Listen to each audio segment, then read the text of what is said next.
अच्छा जनाब, आप लोगों को मेरी आवाज आ रही है? आसिम और वासिक?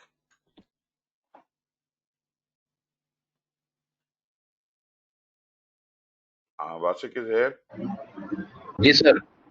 जी जी बिल्कुल आ गया हूँ। आसिम, हाँ आसिम भी आ गए, चल गुड हो गया। डॉक्टर साहब कह रहे हैं कि वो 8 बजे तक आते हैं और किसी बाहर काम से चले गए। बट एनीवेज हम स्टार्ट करते हैं।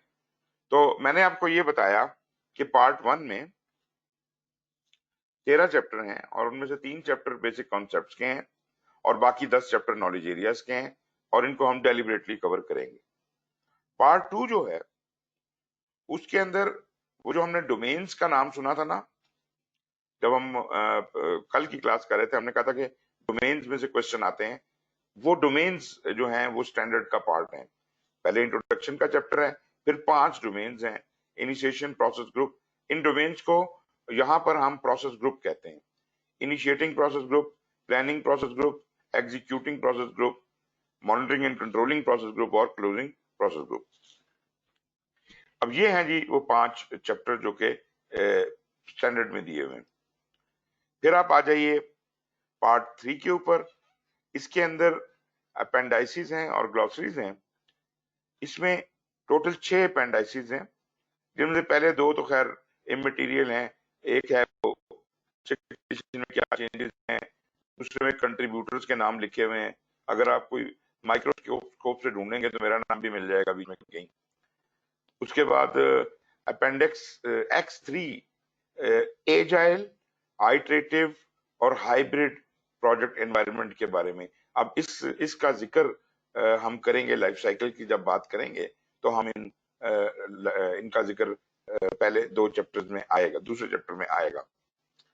लेकिन उसको थोड़ा उन्होंने अलग से अपेंडिक्स में डाल दिया और वो उसका डिफरेंस करके दिखा दिया। इसी तरीके के साथ हर चैप्टर में एक समरी प्रोवाइड की है, समरी ऑफ की कॉन्सेप्ट्स। वो की कॉन्सेप्ट भी उन्होंने असेंबल कर दिए अपेंडिक्स X4 में ले जाकर। इसको भी अच्छा रेफरेंस बन गया। फिर हर चैप्टर में उन्होंने समरी ऑफ टेलरिंग कंसिडरेशंस, मतलब आप प्रोजेक्ट मैनेजमेंट को कैसे टेलर कर सकते हैं डिफरेंट नॉलेज एरियाज में। तो हर नॉलेज एरिया से जो टेलरिंग कंसिडरेशंस होंगी उनको भी उन्होंने अपेंडिक्स X5 में डाल दिया, ऑल्दो ये चैप्टर में एड्रेस्ड हैं। फिर जितने भी टूल्स एंड टेक्निक्स पूरी किताब में इस्तेमाल हुए हैं वो उन्होंने अपेंडिक्स X6 में डाल दिए। बाकी ग्लॉसरी है और this is all about it. Naturally part 3 में से कोई पढ़ने वाली चीज तो नहीं है।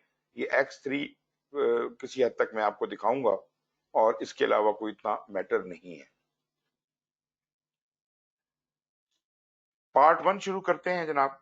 और वही नेचुरली हमने कोर, हमारा मैटर भी वही है जो हम करना चाह रहे हैं। पार्ट 1 में जैसा मैंने आपको बताया था, हमारे पास सबसे पहला चैप्टर इंट्रोडक्शन का है और इंट्रोडक्शन के चैप्टर में हम जो चीजें कवर करेंगे उसके अंदर हम बात करेंगे 2 मेन टॉपिक्स के ऊपर। एक ओवरव्यू एंड पर्पस, कि ये जो गाइड है ये क्यों बनाई गई है, इसका मकसद क्या है। और दूसरा जो इसके फाउंडेशनल एलिमेंट्स हैं, जैसे प्रोजेक्ट है, प्रोजेक्ट मैनेजमेंट है, फिर प्रोजेक्ट के अलावा प्रोग्राम है, पोर्टफोलियो है, ऑपरेशंस हैं, ये और डिफरेंट कंपोनेंट्स वगैरह, फिर इनकी टेलरिंग कैसे होती है और बिजनेस डॉक्यूमेंट पे थोड़ी सी डिस्कशन है। ये सब हम पहले चैप्टर में कवर कर रहे हैं। प्रोजेक्ट के कुछ एग्जांपल्स इधर इन्होंने सामने दी हुई हैं जो आप पढ़ सकते हैं। मतलब पिरामिड्स हैं, एहराम मिस्र वगैरह, ओलंपिक गेम्स एक बहुत बड़ा project, great wall of China एक प्रोजेक्ट, ताजमहल एक project, Panama Canal, publication of a book, children's book, development of a commercial jet airline. मतलब कोई भी काम जो, मतलब यूं कह लीजिए, any challenge would be a project. Although हम इसकी डेफिनेशन कवर करते हैं तो और तफसील में बात होती है। तो एक बात यहां तो वाजे हो गई कि ये मैं अभी बड़ी इंपॉर्टेंट बात करने लगा हूं। एक चीज है प्रोजेक्ट का आउटकम। प्रोजेक्ट के आउटकम से पहले प्रोजेक्ट को जब डिस्क्राइब किया जाता है तो उसका कोई मकसद होता है। प्रोजेक्ट के कोई ऑब्जेक्टिव्स होते हैं जो उसने अचीव करने होते हैं। अगर वो ऑब्जेक्टिव्स मीट कर ले तो कोई डिलीवरेबल इसके एंड पे निकलेगी। वो डिलीवरेबल तो टेंजिबल भी हो सकती है और इंटेंजिबल भी हो सकती है, और उसको हम तीन शक्लों में देख सकते हैं, either as a physical product tangible और अ सर्विस। जैसे मैं आपको ट्रेनिंग दे रहा हूं, this is a service I am providing. So may be जब आप ट्रेनिंग खत्म करते हैं आप कहते हैं जो आपने दिया क्या हमें, आपने तो हमें कोई चीज ही नहीं दी है, टेंजिबल कोई चीज नहीं है, लेकिन नॉलेज इज अ सर्विस। या मैं आपको कोई और सर्विस, मैं आपका घर साफ करके दे देता हूँ, तो वो जो क्लीन्ड हाउस है वो आउटकम होगा, और प्रोडक्ट उसका जो है वो नेचुरली सफाई हुई हुई। तो यहाँ मैं आउटपुट और आउटकम में थोड़ा सा फर्क करूंगा। आउटपुट है इमीडिएट डिलीवरेबल, इस काम को करने से क्या हासिल होगा, जो डिलीवरेबल है वो इसका आउटपुट है या डिलीवरेबल उसका रिजल्ट है।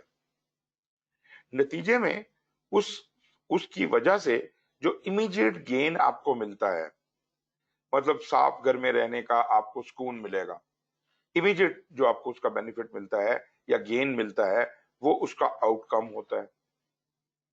तो आउटपुट और आउटकम किसी हद तक थोड़े मिलते जुलते हैं। आउटपुट और आउटकम की टर्म आमतौर पे प्रोजेक्ट मैनेजमेंट में इस्तेमाल नहीं की जाती थी, रिसेंटली इन्होंने शुरू की है। ये बुनियादी तौर पे डेवलपमेंटल सेक्टर और एनजीओज में ये टर्म बहुत ज्यादा इस्तेमाल होती है। अगर आप एक कुआं खोद के दे रहे हैं किसी को, तो at the end of the day the output is या डिलीवरेबल इज कुआं इटसेल्फ।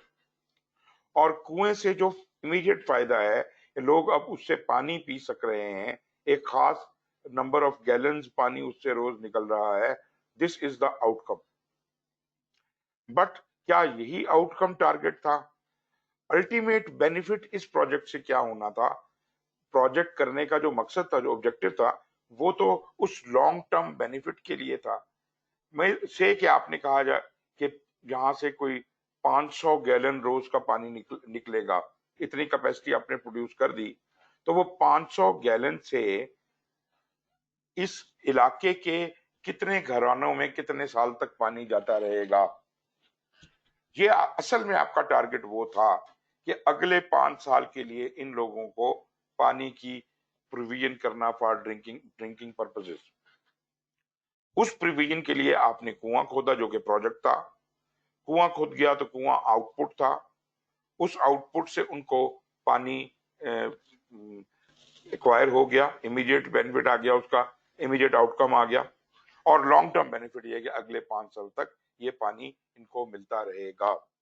आप देखें, प्रोजेक्ट खत्म हो जाएगा लेकिन पानी मिलता रहेगा। पिरामिड्स जो गीजा के हैं, वो पता नहीं कब बने थे, क्या प्रोजेक्ट था, कितनी देर में बने थे, लेकिन आज तक उनका जो भी कोई मकसद था, आज तक वो पूरा कर रहे हैं, उनका बेनिफिट कंटिन्यूड है। दीवारें चीन, वो उसका बेनिफिट कंटिन्यूड है, जब तक उसको अपना पर्पस पूरा करती रहेगी तब तक वो बेनिफिट। तो इसका मतलब है प्रोजेक्ट का बेनिफिट होता है, डेफिनेटली होता है, लेकिन प्रोजेक्ट का बेनिफिट प्रोजेक्ट की जिम्मेदारी से बाहर है। प्रोजेक्ट को आउटपुट देना है प्राइमरीली। अगर मैंने कुआं बनाना है तो कुआं बना के मैंने देना है सही स्पेक्स के मुताबिक, उतना पानी देने के काबिल, और ज्यादा से ज्यादा मैं उसके इमीडिएट गेन का या आउटकम का जिम्मेदार हो सकता हूँ। वैसे तो आउटपुट तक भी काफी है, लेकिन अगर ज्यादा बात है, जैसे डेवलपमेंट सेक्टर के प्रोजेक्ट होते हैं, वो कहेंगे ये कैपेबिलिटी भी आप देखे जाए, तो आउटकम आप बकायदा लोगों को ट्रेन करते हैं, पानी कुएं से निकालना कैसे है, पीना कैसे है, तो ये आप उनको आउटकम देके जा रहे हैं। अब आप यहाँ से डिसंगेज हो सकते हैं।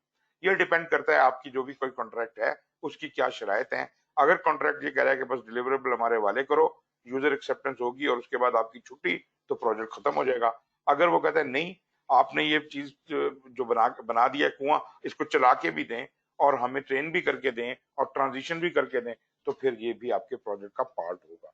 कभी कभी वो कहते हैं जी आप अगले 6 महीने तक इसकी मेंटेनेंस भी करें, तो वो भी प्रोजेक्ट का पार्ट हो जाएगा। तो ये आउटकम में आ जाती हैं चीजें।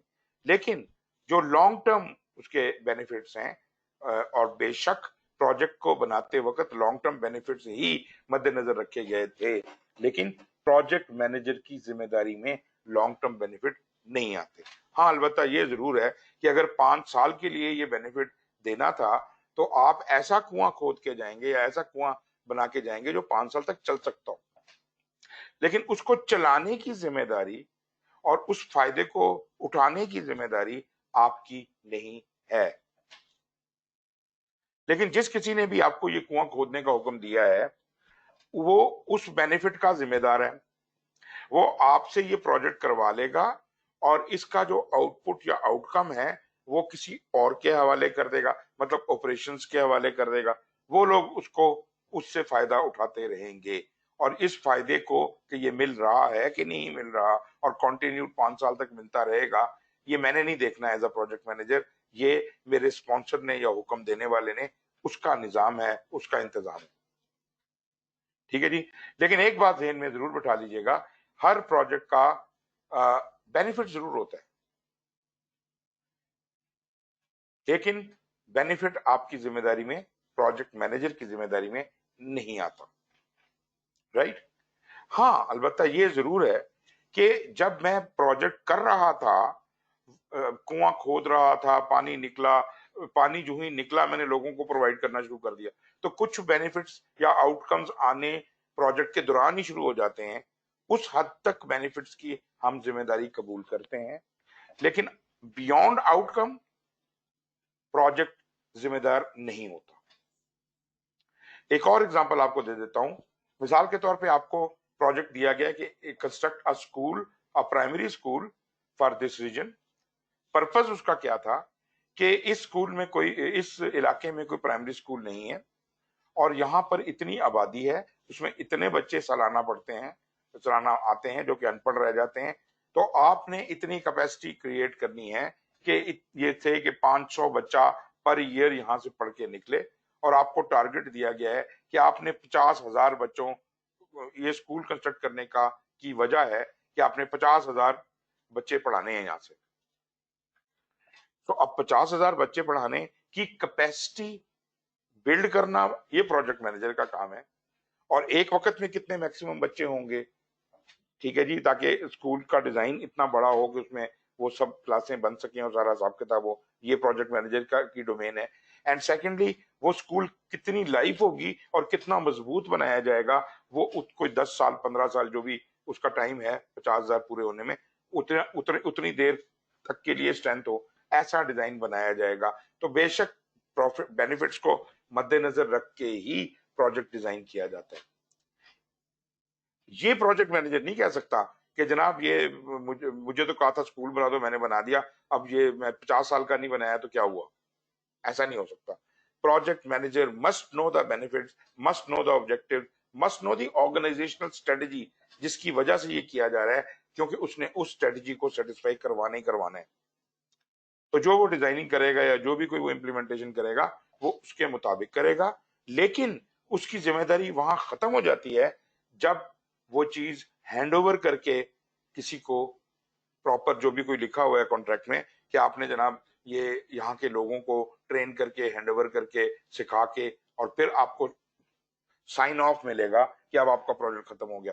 इसी तरह स्कूल जब मैंने बना दिया, सही कैपेसिटी का बनाया, सही स्ट्रेंथ का बनाया, सही लाइफ का बनाया, और ये सब चीजें मैंने टेस्ट करा दी, आउटकम दे दिया, चलती हालत में स्कूल, मतलब बिल्कुल एक्सेप्टेंस की हालत में स्कूल मैंने उनके हवाले किया, उनको उसकी चाबियां ताले सब कुछ दे दिए, सारा सिस्टम समझा दिया, बिजली कहाँ से ऑन होती है ऑफ होती है। इसके बाद मेरी जिम्मेदारी खत्म हो गई, प्रोजेक्ट खत्म, प्रोजेक्ट की टीम भी घर चली जाएगी। ठीक है जी। अब जिन लोगों ने इस स्कूल को टेक ओवर किया है, उनकी जिम्मेदारी है कि वो इस स्कूल को चलाएं और उससे वो बेनिफिट रीप करें।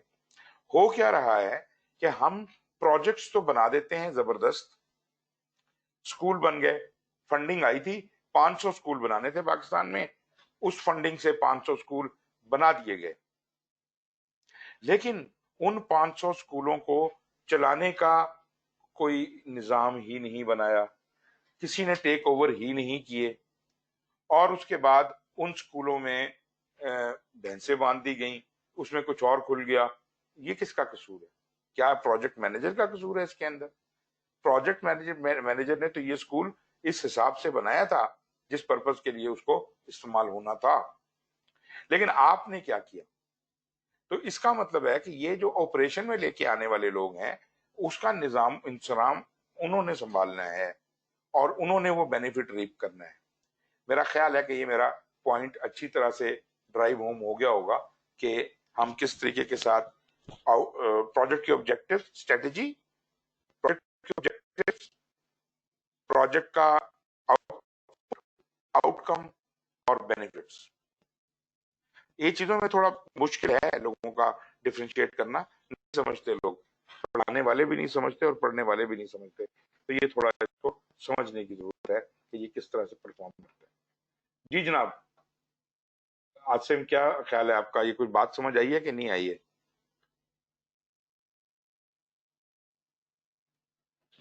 जी आसिम भाई। जी सर, क्लियर है आपको? ये लॉजिक समझ आया जी सारा आपको?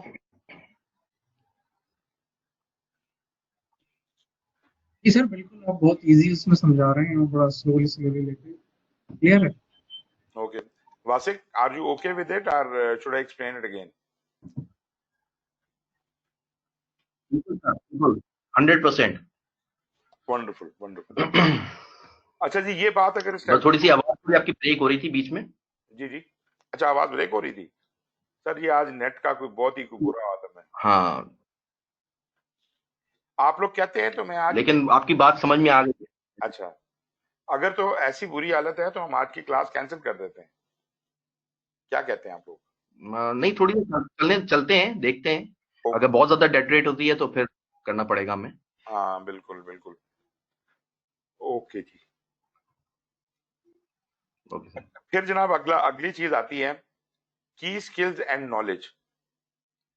Managers of these projects use a set of key skills and applied knowledge to satisfy their customers and other people involved in or affected by the project. ठीक है ना? इसका मतलब है कि प्रोजेक्ट मैनेज करने के लिए कोई कोई स्किल चाहिए, कोई तजर्बा चाहिए, कोई कॉम्पिटेंस चाहिए और कोई इल्म चाहिए जिसको अप्लाई किया जाएगा ताकि आपका जो भी कस्टमर है वो उसकी ख्वाहिशात पूरी हों, वो सेटिस्फाई हो। और इसके अलावा भी जो दूसरे लोग हैं जिनको हम स्टेक होल्डर्स कहते हैं, सिर्फ कस्टमर ही नहीं बल्कि कस्टमर के अलावा भी बहुत से लोग होते हैं जिनको सेटिस्फाई करना होता है, वो प्रोजेक्ट में किसी न किसी शक्ल में इन्वॉल्व होते हैं या प्रोजेक्ट के ऊपर असरअंदाज होते हैं। वो कहते हैं जी ये it was as late as मिड-20 जब इस बात की जरूरत महसूस की गई कि प्रोजेक्ट मैनेजमेंट को एक प्रोफेशन के तौर पे रिकॉग्नाइज करवाना चाहिए। और इसमें पीएमआई का बहुत बड़ा हाथ है क्योंकि यही वो टाइम था जब 1969 में पीएमआई फॉर्म हुआ और उनकी बड़ी एफर्ट है इस चीज के अंदर प्रोजेक्ट मैनेजमेंट प्रोफेशन के तौर पे भी इसको प्रोजेक्ट मैनेजमेंट को रिकॉग्नाइज करवाना। और बाकी लोगों की भी एफर्ट है और भी बॉडीज उस वक्त मोबिलाइज हो चुकी थी इंटरनेशनली और मिलजुल के इन्होंने ये काम किया। लेकिन जो बड़ा वाला ताज है वो पीएमआई के सर पे ही बैठता है कि इनकी एफर्ट जो थी वो रिमार्केबल थी। सो एक बात यहां समझ आती है कि ये जो भी कोई नॉलेज है प्रोजेक्ट मैनेजमेंट का, ये किसी जगह पे इसका मंबा तो होगा, कोई तो इसको एनकम्पस करेगा कि जनाब क्या क्या कुछ शामिल है जो प्रोजेक्ट मैनेजमेंट में काउंट किया जा सकता है। So that kind of a thing is called a body of knowledge. तो बॉडी ऑफ नॉलेज जब ढूंढी गई, शुरू में तो यही ख्याल था कि पीएमआई एक बॉडी ऑफ नॉलेज बनाएगी, मगर पता ये चला कि ये इतनी ह्यूज बॉडी ऑफ नॉलेज है कि इसको एक किताब में या एक टेक्स्ट में एनकम्पस किया ही नहीं जा सकता। So there are a lot many books written by many several authors। फिर उसके बाद वाइट पेपर्स हैं, रिसर्च पेपर्स हैं, मतलब refereed journals, non refereed, proper articles, unpublished articles, everything put together. PMI ने इस नतीजे पे पहुंचे कि this all encompasses the body of knowledge. This is the content of body of knowledge. Therefore, they stopped calling their guideline as body of knowledge. उनका ये body of knowledge नहीं हो सकती. हम सिर्फ आपको गाइड कर सकते हैं कि बॉडी ऑफ नॉलेज का किस किन चीजों को एनकम्पस करती है, बस ये बता सकते हैं, बाकी तफसीलात आपको ढूंढ लें जाकर. तो इसका मतलब है कि this is therefore called a guide to project management body of knowledge. तो ये इसका बुनियादी पर्पस था कि क्यों ये बनाई क्यों गई. आगे मैं बात करता हूं इसके अंदर और क्या है. सो ये जो बॉडी ऑफ नॉलेज है, इसको शुरू में उन्होंने पीएमबीओ के ही कहा था, लेकिन बाद में पीएमआई ने ये फैसला किया कि इसको a guide to project management body of knowledge कहा जाए. फिर इसे पब्लिश जब किया गया 96 में पहली दफा, तो इसको as a guide to project management body of knowledge ही पब्लिश किया गया. पीएमआई इस बॉडी ऑफ नॉलेज को कैसे डिफाइन करती है? As a term that describe knowledge within the profession of project management. पूरी बॉडी ऑफ नॉलेज, गाइड की बात नहीं हो रही, ओवरऑल सारा नॉलेज. और इसमें जैसे मैंने आपको बताया था, इसमें जो मार्केट में लोग प्रोजेक्ट मैनेजमेंट कर रहे हैं दुनिया भर में, जो आज तक करते आ रहे हैं, उनकी जो प्रूवन ट्रेडिशनल प्रैक्टिसेस हैं, वो भी सबकी सब कंसिडर होनी चाहिए थी. और जो नई प्रैक्टिसेस, इनोवेशंस आ रही हैं इस फील्ड में, उनको भी इग्नोर नहीं किया जा सकता. इसका मतलब है this is a living document जो कि साथ साथ अपडेट और अपग्रेड होता जा रहा है. तो ट्रेडिशनल प्रैक्टिसेस से भी इन्होंने बॉडी ऑफ नॉलेज ली, और इनोवेटिव प्रैक्टिसेस भी कॉन्टिन्यूसली इन्हें अपडेट कर रहे हैं. जैसे एजाइल की बात मैंने की थी, एजाइल बीच में जो इंक्लूड होता जा रहा है वो इनोवेटिव प्रैक्टिसेस की वजह से हो रहा है. और जो ट्रेडिशनल प्रोजेक्ट मैनेजमेंट है वो आपकी वाटरफॉल टाइप की, वो आपको सदियों के इल्म का निचोड़ है. So body of knowledge includes both published and unpublished work. ये मैंने आपसे पहले भी कहा कि जरूरी नहीं है कि जनाब की रेफरीड जर्नल में ही कहीं छपा हुआ हो आर्टिकल तो वही काउंट होगा body of knowledge. Anything and everything जो प्रोजेक्ट के बारे में कहीं भी लिखी गई है, वेदर वो प्रॉपरली पब्लिश्ड है या किसी ने खुद ही किताब छाप दी है. आपको इस बात का शायद पता होगा कि ये जो हर किताब होती है, ये रिसर्च वर्क नहीं होता. रिसर्च वर्क वही होता है जिसके साथ रेफरेंसेस होते हैं, जिसको प्रॉपर एक यूनिवर्सिटी पीएचडी स्टैंडर्ड के तहत उसको रेफर किया जाता है, मतलब थीसिस के स्टैंडर्ड के मुताबिक जिसे किया जाता है. ऐसी किताबें जो हैं वो पब्लिश वर्क हैं. और ऐसी चीजें जो ऐसी ही कहानियां डाली हुई हैं, किसी ने अपनी ख्यालात का इजहार किया हुआ है, तो these are just publish work. So ये body of knowledge constantly evolve होती रहती है. इसी तरह पीएमबीओ के गाइड जो है वो भी इसको अपडेट करने की जरूरत पड़ती रहती है. ये जो गाइड है ये दरअसल generally recognised as good practices. इसमें जो प्रैक्टिसेस दी गई हैं, जो सब इकट्ठी करके डाली हैं इसके अंदर, वो प्रैक्टिसेस को आम तौर पे ये अंडरस्टैंड किया जा रहा है, generally recognised as good practices, कि ये काम अच्छे हैं. अब सवाल ये पैदा होता है कि अच्छे क्यों हो गए जी ये काम, बुरे क्यों नहीं हो गए? वजह ये है कि देखें, जब मैं कॉमनैलिटी की बात करता हूं कि दुनिया में प्रोजेक्ट तो हर कोई कर रहा है, हर फील्ड, हर एरिया, हर कंट्री, हर इंडस्ट्री, तो कैसे मुमकिन है कि सब लोग किसी एक बॉटम लाइन पे एग्री कर जाएं? इसका मतलब है it has to be generalised. जो कॉमनैलिटीज हैं they will have to be generalised, कि मतलब फलाना काम जो है दुनिया के हर तरह के प्रोजेक्ट में करना पड़ सकता है, और एक काम है जो सिर्फ कंस्ट्रक्शन के प्रोजेक्ट में करना पड़ सकता है, वो जनरली रिकग्नाइज नहीं होगा. दूसरी बात, कॉमनैलिटीज जनरली रिकग्नाइज्ड हैं, लेकिन सवाल यह है कि जो चीजें जनरली रिकग्नाइज्ड हैं, आया कि वो सही भी हैं या गलत हैं?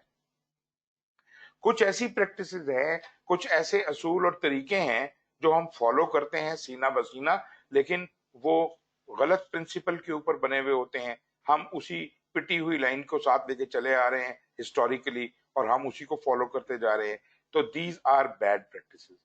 पीएमआई ने जब ये चीज बनाई तो उन्होंने इस बात का खास ख्याल रखा कि ये जनरली रिकग्नाइज प्रैक्टिसेस में छांट दिया जाए, अच्छे और बुरे को अलग अलग कर दिया जाए और सिर्फ अच्छी प्रैक्टिसेस को शामिल किया जाए पीएमबीओके के अंदर। कुछ लोग ये कहते हैं कि PMBOK is composed of best practices. I strongly मतलब disagree with the statement.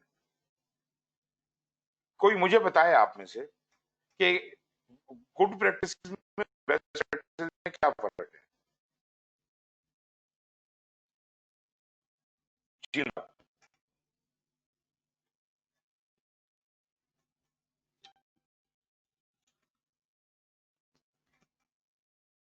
Ji, good और बेस्ट प्रैक्टिस में क्या फर्क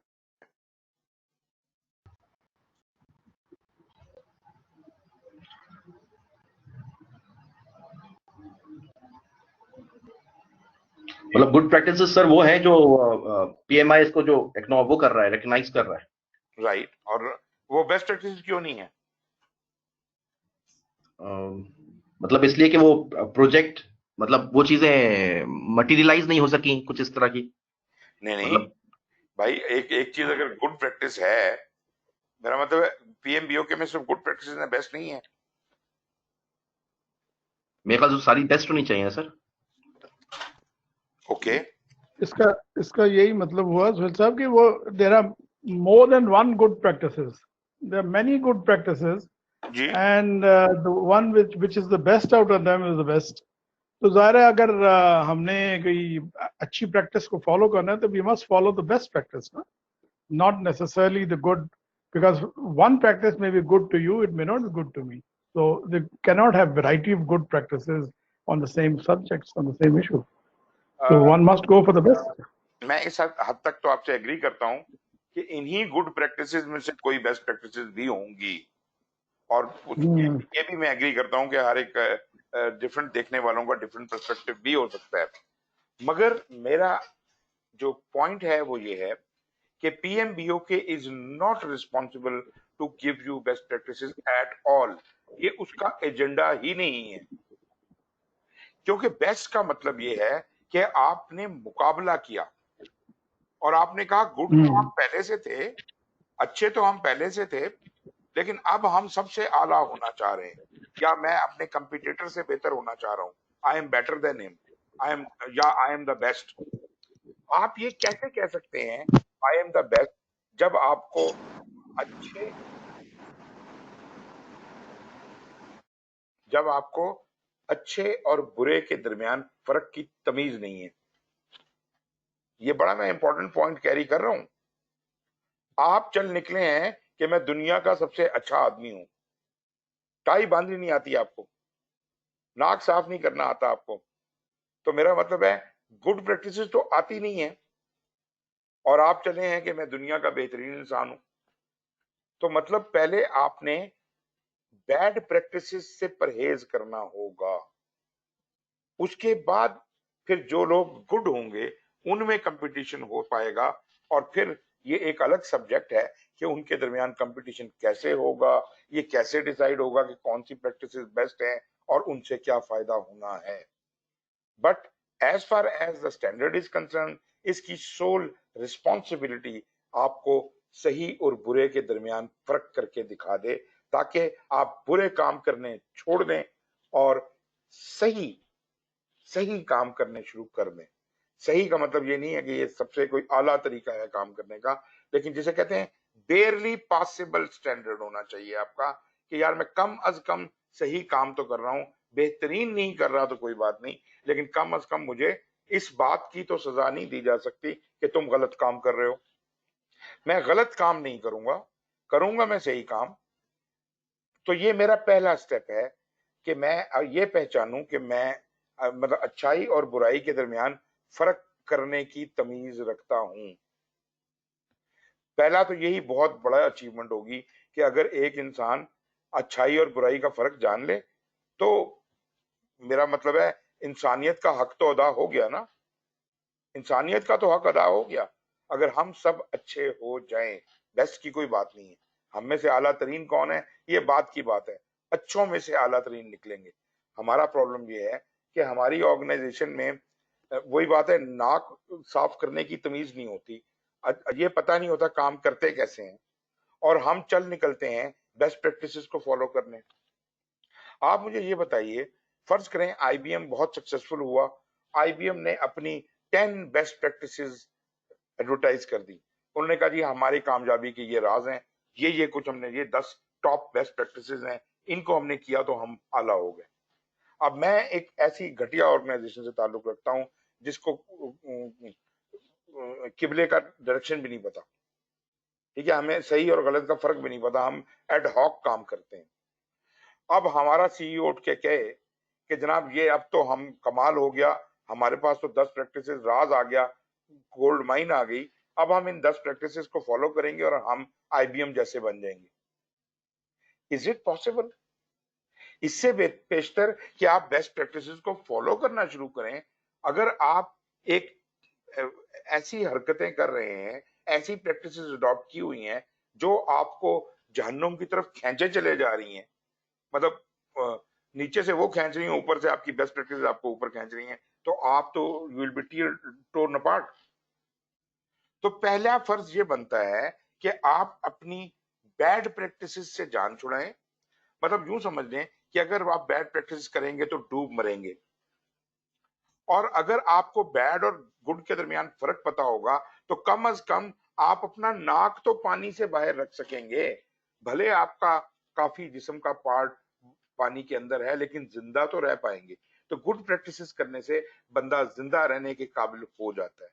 अब यह है कि आप आहिस्ता आहिस्ता अपने स्किल्स बढ़ाना शुरू करते हैं, और फिर एक वक्त आता है कि आप पानी से बाहर निकल आते हैं, फ्लाई करने लगते हैं, आला तरीन दर्जों पे पहुंच जाते हैं। वो बात की बातें हैं।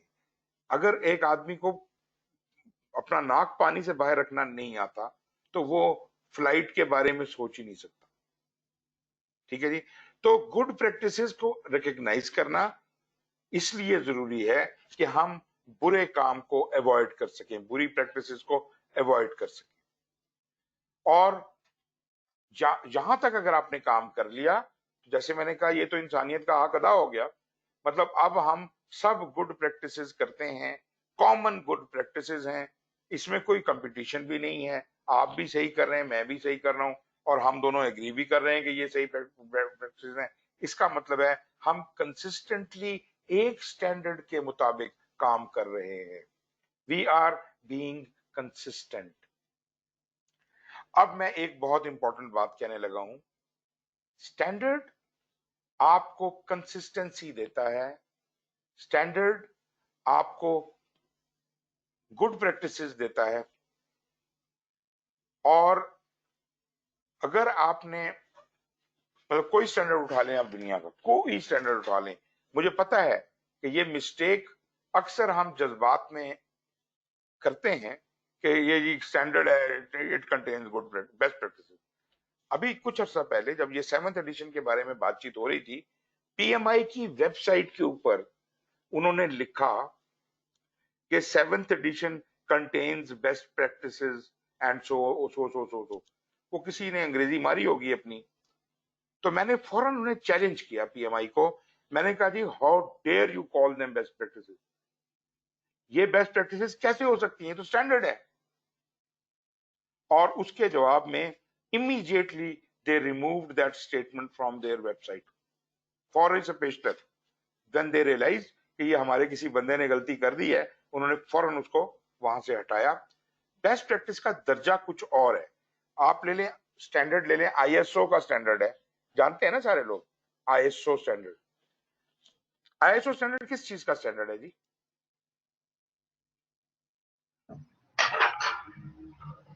इंटरनेशनल स्टैंडर्ड फॉर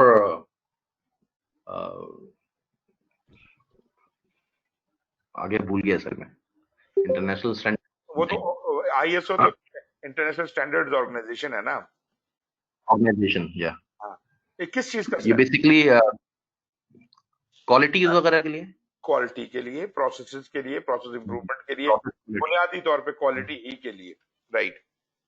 और ये स्टैंडर्ड आपको गुड प्रैक्टिसेस देता है। आप कहते आईएसओ सर्टिफिकेशन कराते हैं ना, आप आईएसओ सर्टिफिकेशन होती है ना, बिल्कुल। वो क्या करती है, कराई कभी आपने? नहीं सर, मेरा मेरा नहीं है। अच्छा, और मतलब कंपनीज करवाती है। जी जी, क्यों इसमें इसमें एसेंशियली आईएसओ में जो मेरी समझ में है वो यही है कि वो आपके जो प्रोसेसेस प्रोसीजर्स जो हैं उनको डॉक्यूमेंट करना चाहते हैं, जी, so that every individual who comes there, अगर मशीन ऑपरेटर है तो वो मशीन ऑपरेटर वुड नो कि इस मशीन को कैसे ऑपरेट करना है, अगर या कोई चीज फैब्रिकेट करनी है तो वो किस तरीके से, तो वो मतलब उनका सारा जोर उसके ऊपर होता है कि आप मेमोरी पे ना जाएं बल्कि लिखी हो, follow होता है। बिल्कुल। सर ये कौन बोल रहे हैं, साजिद साहब बोल रहे हैं? हाँ जी, डॉक्टर साजिद बोल रहा था। सर वो आप नजर नहीं आ रहे हैं मुझे स्क्रीन के ऊपर कहीं भी, नाम आपका नजर नहीं आ रहा, यार मैं आवाज तो आपकी है। असल में मैं अभी अभी अभी अभी ज्वाइन किया हूँ, मैंने कहा था ना थोड़ा लेट हो जाऊंगा, अच्छा तो अच्छा अभी को तकरीबन 10 मिनट हो गया मुझे ज्वाइन किए हुए वैसे, अच्छा, आपका नाम ही तो मैं नजर नहीं आया। नाम भी अपीयर नहीं हो रहा। सुलेमानी, मैं गया था सुलेमानी टोपी पहनने के लिए, वही पहन के आया हूँ। बिल्कुल सही। अच्छा सर, बहुत जबरदस्त आपने बात की है और एग्जैक्टली सही स्पिरिट आपने स्टैंडर्ड की बता दी। स्टैंडर्ड कंसिस्टेंसी लाने का जरिया है। अगर वो क्वालिटी का स्टैंडर्ड है या प्रोसेसेस का स्टैंडर्ड है, तो वो आपको कहता है कि भाई आप ये बताओ, कंसिस्टेंसी लानी है ना, उसमें बैड प्रैक्टिस निकालनी है, गुड प्रैक्टिस डालनी है। ये आपको सिर्फ गुड प्रैक्टिस बताता है और कुछ नहीं बताता। जिन लोगों का ये ख्याल है कि ये बेस्ट प्रैक्टिस बताता है, तो बराए मेहरबानी अपना नॉलेज रिफ्रेश करके हैं। ये क्या करता है कि कहता है कि जनाब आप बताएं आप काम कैसे करते हैं, आईएसओ सर्टिफिकेशन करा रहे हैं ना आप क्या प्रोसेस है आपके, आप कहते हैं जी ये प्रोसेस है। अच्छा, ये प्रोसेस है, ये आपने कहीं लिखा हुआ है? नहीं जी, डॉक्यूमेंटेड तो नहीं है, लेकिन हमें पता है ऐसे होता है। अच्छा, तो क्या आपके सारे लोग इसी तरह काम करते हैं? कोई करता है, कोई नहीं करता। आहा, इसका मतलब है कि आपके जो 4 बंदे काम कर रहे हैं एक ही काम, वो मुख्तलिफ मुख्तलिफ तरह से इस प्रोसेस को अडॉप्ट करते हैं, मतलब ये प्रोसेस के मुताबिक काम नहीं करते। कोई थोड़ा ज्यादा बेहतर करता है, कोई थोड़ा कम करता है। मतलब फुटबॉल बनाने की फैक्ट्री है, वो फुटबॉल बनाते हैं, कभी फुटबॉल तो बड़ा अच्छा बन जाता है, कभी अच्छा नहीं बनता, वो वर्ल्ड इंटरनेशनल मार्केट में जाता है, वहां से रिजेक्ट होके आ जाता है। ये क्या चक्कर है? चक्कर ये है कि क्वालिटी कभी कभी आप बहुत अच्छी भी बनाते हैं, लेकिन दरअसल क्वालिटी उस चीज को कहते हैं जो कंसिस्टेंसी से बने।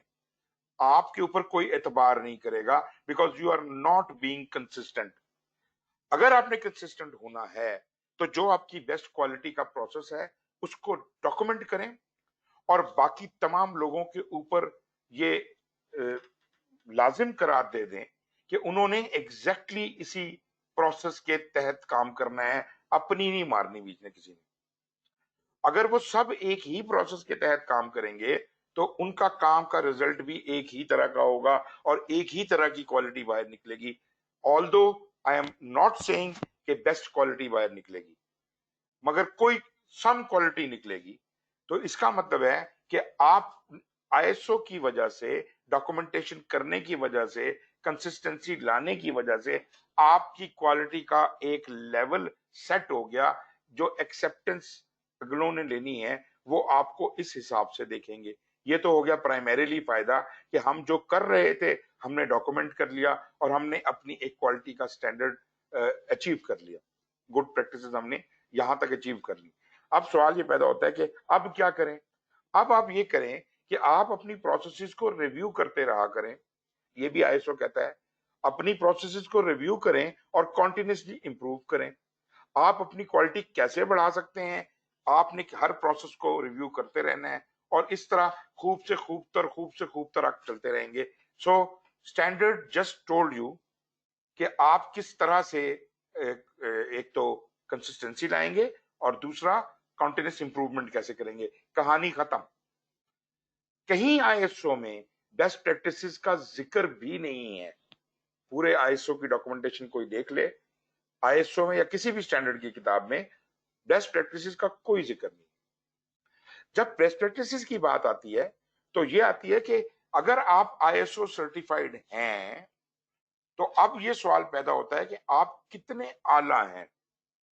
उसके लिए यही लोग जिन्होंने ISO स्टैंडर्ड्स बनाए, इन्हीं लोगों ने मैच्योरिटी मॉडल्स बनाए।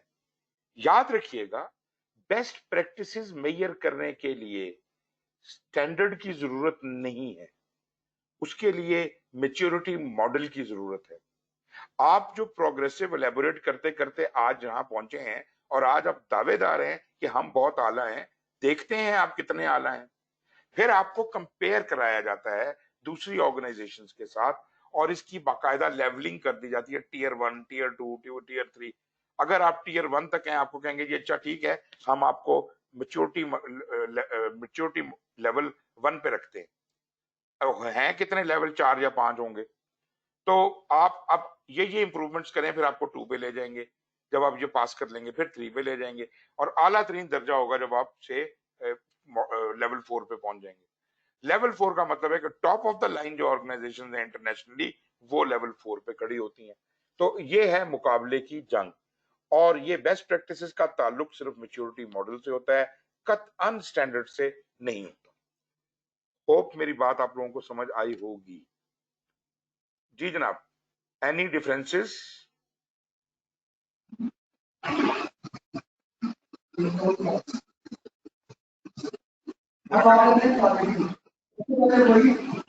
नॉइज बहुत ज्यादा है, आप हाथ खड़ा कीजिएगा फिर मैं आपको बताऊंगा कि आप बोलें। जी, I need to discuss this. अगर कोई मैंने बहुत सख्त दावा कर दिया है या कोई गलत बात कह दी है तो please check me, put me right. जी जनाब, मदिया आपकी तरफ से कोई पॉइंट है?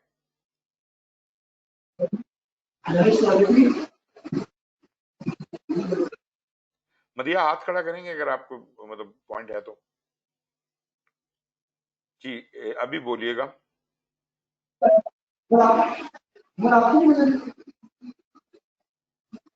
मदिया, आपके बैकग्राउंड में बहुत ज्यादा नॉइज है, हम बिल्कुल नहीं आपको सुन पाएंगे। अगर बैकग्राउंड की नॉइज खत्म हो जाए तो फिर शायद हम आपसे बात कर सके। जी आसिम, अब आपका कौन सा वाला कनेक्शन में ऑन करूं? चलिए दोनों ही कर देता हूं। जी आसिम, आपका माइक ही ऑन नहीं हो रहा, अब हो गया। आवाज आ रही है अब मेरी? जी जी आ रही है, आ रही है। चलिए सर, मैं असल में 2 जगह से लॉगिन किया, मोबाइल से भी, क्योंकि लाइट का जरा कराची में मसला चल रहा है। हाँ तो मैंने कहा कि मोबाइल से कनेक्ट रहते हैं। नहीं सर, आपकी बात को हम समझने की कोशिश तो कर रहे थे, और लेकिन जो आपका बात है, बिल्कुल कोई आपका सख्त दावा नहीं है, बिल्कुल भी। तो मुझे तो कोई बहरहाल डिफरेंसेस नहीं है। I am just only grasping के जो आप मुझे बता रहे हैं, मैं उस कॉन्सेप्ट को अभी डाइजेस्ट करने की कोशिश कर रहा हूँ, समझ रहा हूँ। So I am pretty much with you. तो कोई no differences from my end. जबरदस्त। और वासिक, आपका क्या हाल है, आपका क्या ख्याल है इस मामले में? बिल्कुल सर, कोई प्रॉब्लम नहीं है सर। बात ये थी कि ये जो बात है ना, जो मैंने जिसको बड़ा सख्ती के साथ एक्सप्लेन किया है यहाँ पर, उसकी वजह यही थी कि इसका फर्क हमारे यहाँ लोग समझते ही नहीं है। वो स्टैंडर्ड को, बेस्ट प्रैक्टिसेस, और इसको उसके अंदर मिलाते हैं, उसको इसके अंदर मिलाते हैं। ये क्लियर हुई, आपने बहुत अच्छा क्लियर किया जी जी कि बेसिकली स्टैंडर्ड है वो गुड प्रैक्टिसेस हैं बेसिकली, जी, और वो कंसिस्टेंसी के लिए हैं आपकी ये जो स्टैंडर्ड्स होते हैं। एग्जैक्टली। और इनका जो ताल्लुक नहीं है स्टैंडर्ड का बेस्ट प्रैक्टिस से, बेस्ट प्रैक्टिस का ताल्लुक सिर्फ से है मैच्योरिटी मॉडल से, जो 4 आपने बताए। बिल्कुल बिल्कुल। बल्कि ये मैं तो इस पे इतना स्ट्रिक्टली फॉलो करता हूँ कि इवन PMI के साथ जब हमारी मीटिंग्स कॉन्फ्रेंसेस होती हैं, उसमें कोई बोले से ही गलत बात, मैं उनको वहीं पकड़ लेता हूँ कि भाईजान किधर किधर की बात करते हो। और ये मिस्टेक हमारे यहाँ नहीं है खाली, ये मत समझिए कि हम कोई बहुत जाहिल कौम है और हमारे यहाँ लोगों को गलत समझ है। इंटरनेशनली बेड़ा गर्क है जनाब, इन कॉन्सेप्ट्स का इंटरनेशनली बेड़ा गर्क है, और लोगों से बड़ी बहस होती है इन बातों की। जी डॉक्टर साहब, आप कहीं इर्द गिर्द हैं? मुझे नहीं पता, आप नजर तो आते नहीं है। इधर ही हूँ, जी जी तो आपकी सारी बातें मैं सुन भी रहा हूँ। Sir. I agree with you. और बस सिर्फ जैसे बात यही हो रही थी कि हमारी वैसे कॉन्सेप्ट जरा थोड़ी कंफ्यूज से होती है, जी और जो यूजुअल प्रैक्टिसेस हैं वो हमारी कॉन्सेप्ट फर्क होती हैं, लेकिन जब आप जैसे लोगों से बात सुन रहे होते हैं ना, तो फिर वो बात थोड़ी फर्क होती है। But there's a very subtle difference. There's a very fine difference. लेकिन I tend to agree with you what you're saying. बिल्कुल बिल्कुल। और वैसे आपने भी जो बात की वो तकरीबन इसी लाइन के ऊपर थी जो जी स्टैंडर्ड के हवाले से बात की थी। जी जी ठीक है, थैंक यू सर। अच्छा सर, फिर मैं थोड़ा सा जनरली रिकग्नाइज की तरफ आता हूँ। जैसे मैंने डिस्क्राइब कर दिया, जैसे मैंने आपको पहले ही डिस्क्राइब कर दिया कि जनरली रिकग्नाइज का मतलब है common practices from all times, all parts of the world, all industries, all faculties। अच्छा, आप जब जनरलाइज करेंगे चीजों को तो स्पेशलाइज तो निकल जाएंगी ना बीच में से। जैसे मैंने बात की कि अगर सिविल इंजीनियरिंग की एक प्रैक्टिस है प्रोजेक्ट मैनेजमेंट के हवाले से जो सिर्फ इंजीनियरिंग प्रोजेक्ट्स के ऊपर या सिविल इंजीनियरिंग प्रोजेक्ट्स के ऊपर लागू होती है, तो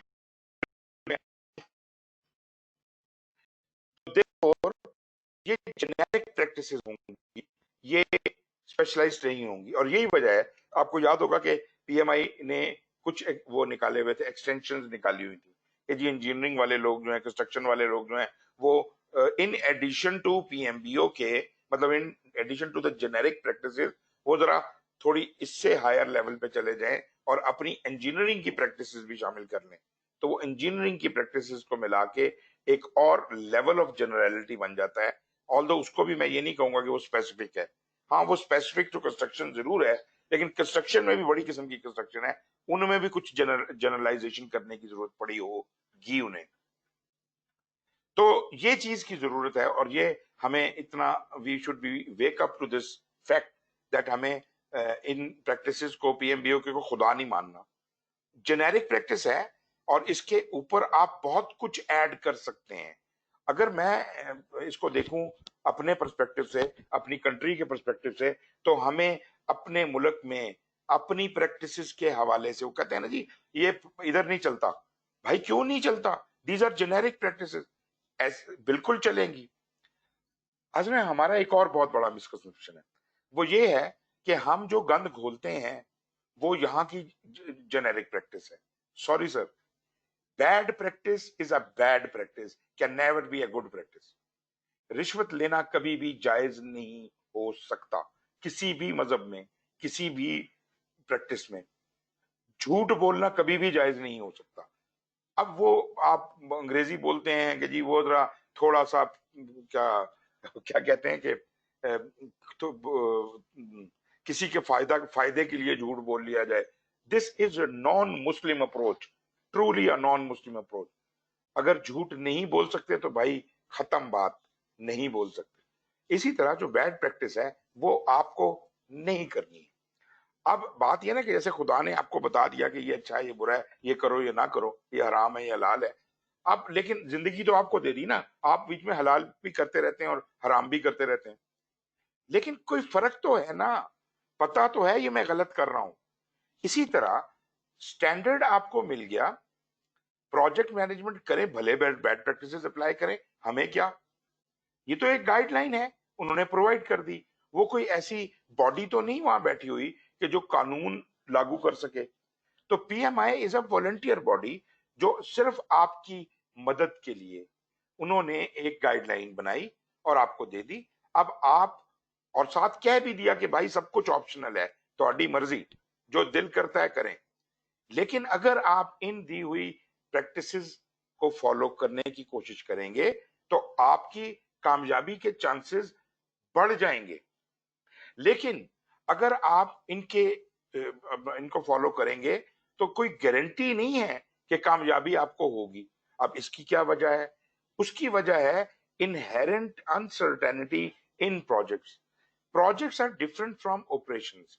ऑपरेशंस में भी रिस्क तो होता है, लेकिन प्रिटी मच मुझे पता होता है कि ये काम कैसे करना है। मेरे पास बाकायदा ऑपरेशन के लिए स्टैंडर्ड ऑपरेटिंग प्रोसीजर्स अवेलेबल हैं। उनसे कोई बहुत ही कभी कभी ऐसा होगा, कोई ऐसा रिस्क होगा जो स्टैंडर्ड ऑपरेटिंग प्रोसीजर से बाहर हमें ले जाए। तो आम तौर पे जो हमने वो इतने वेल टेस्टेड किस्म के एसओपीस बनाए होते हैं कि उन्हीं पे काम करना कानून होता है। रूल होता है कि भाई ये एसओपीज अगर फॉलो नहीं करोगे तो आपको पनिश किया जाएगा, कानून है ना। अच्छा, तो ये तो हो गया, तो मैंडेटरी है वो। लेकिन स्टैंडर्ड जो है कभी भी कोई ऐसी बॉडी नहीं बना सकती जो रेगुलेशन इंपोज करने की ताकत रखती हो। स्टैंडर्ड हमेशा वॉलंटियर बॉडी बनाती है और सजेस्टेड होते हैं, जेनेरिक इन नेचर होते हैं, और वो आपको general non mandatory guideline optional होते हैं हमेशा। तो वो कहती है जी ये अच्छी अच्छी बातें हैं, आगे आपकी मर्जी, आपने करना है करें, नहीं तो करना तो ना करें। अच्छा, अब होगा क्या, फर्ज करें कि ये पीएमआई के स्टैंडर्ड बड़े मशहूर हो गए पूरी दुनिया में, बड़ी बड़ी इंडस्ट्री, बड़ी बड़ी फैक्ट्रीज, बड़ी बड़ी बिजनेसेस ने इन्हें एज सच अडॉप्ट किया। उन्होंने कहा ये बहुत अच्छी बात है, इनको फॉलो करना चाहिए, और उन्होंने कानून बना दिया अपनी अपनी ऑर्गेनाइजेशन में कि पीएमबीओ के फॉलो होगी।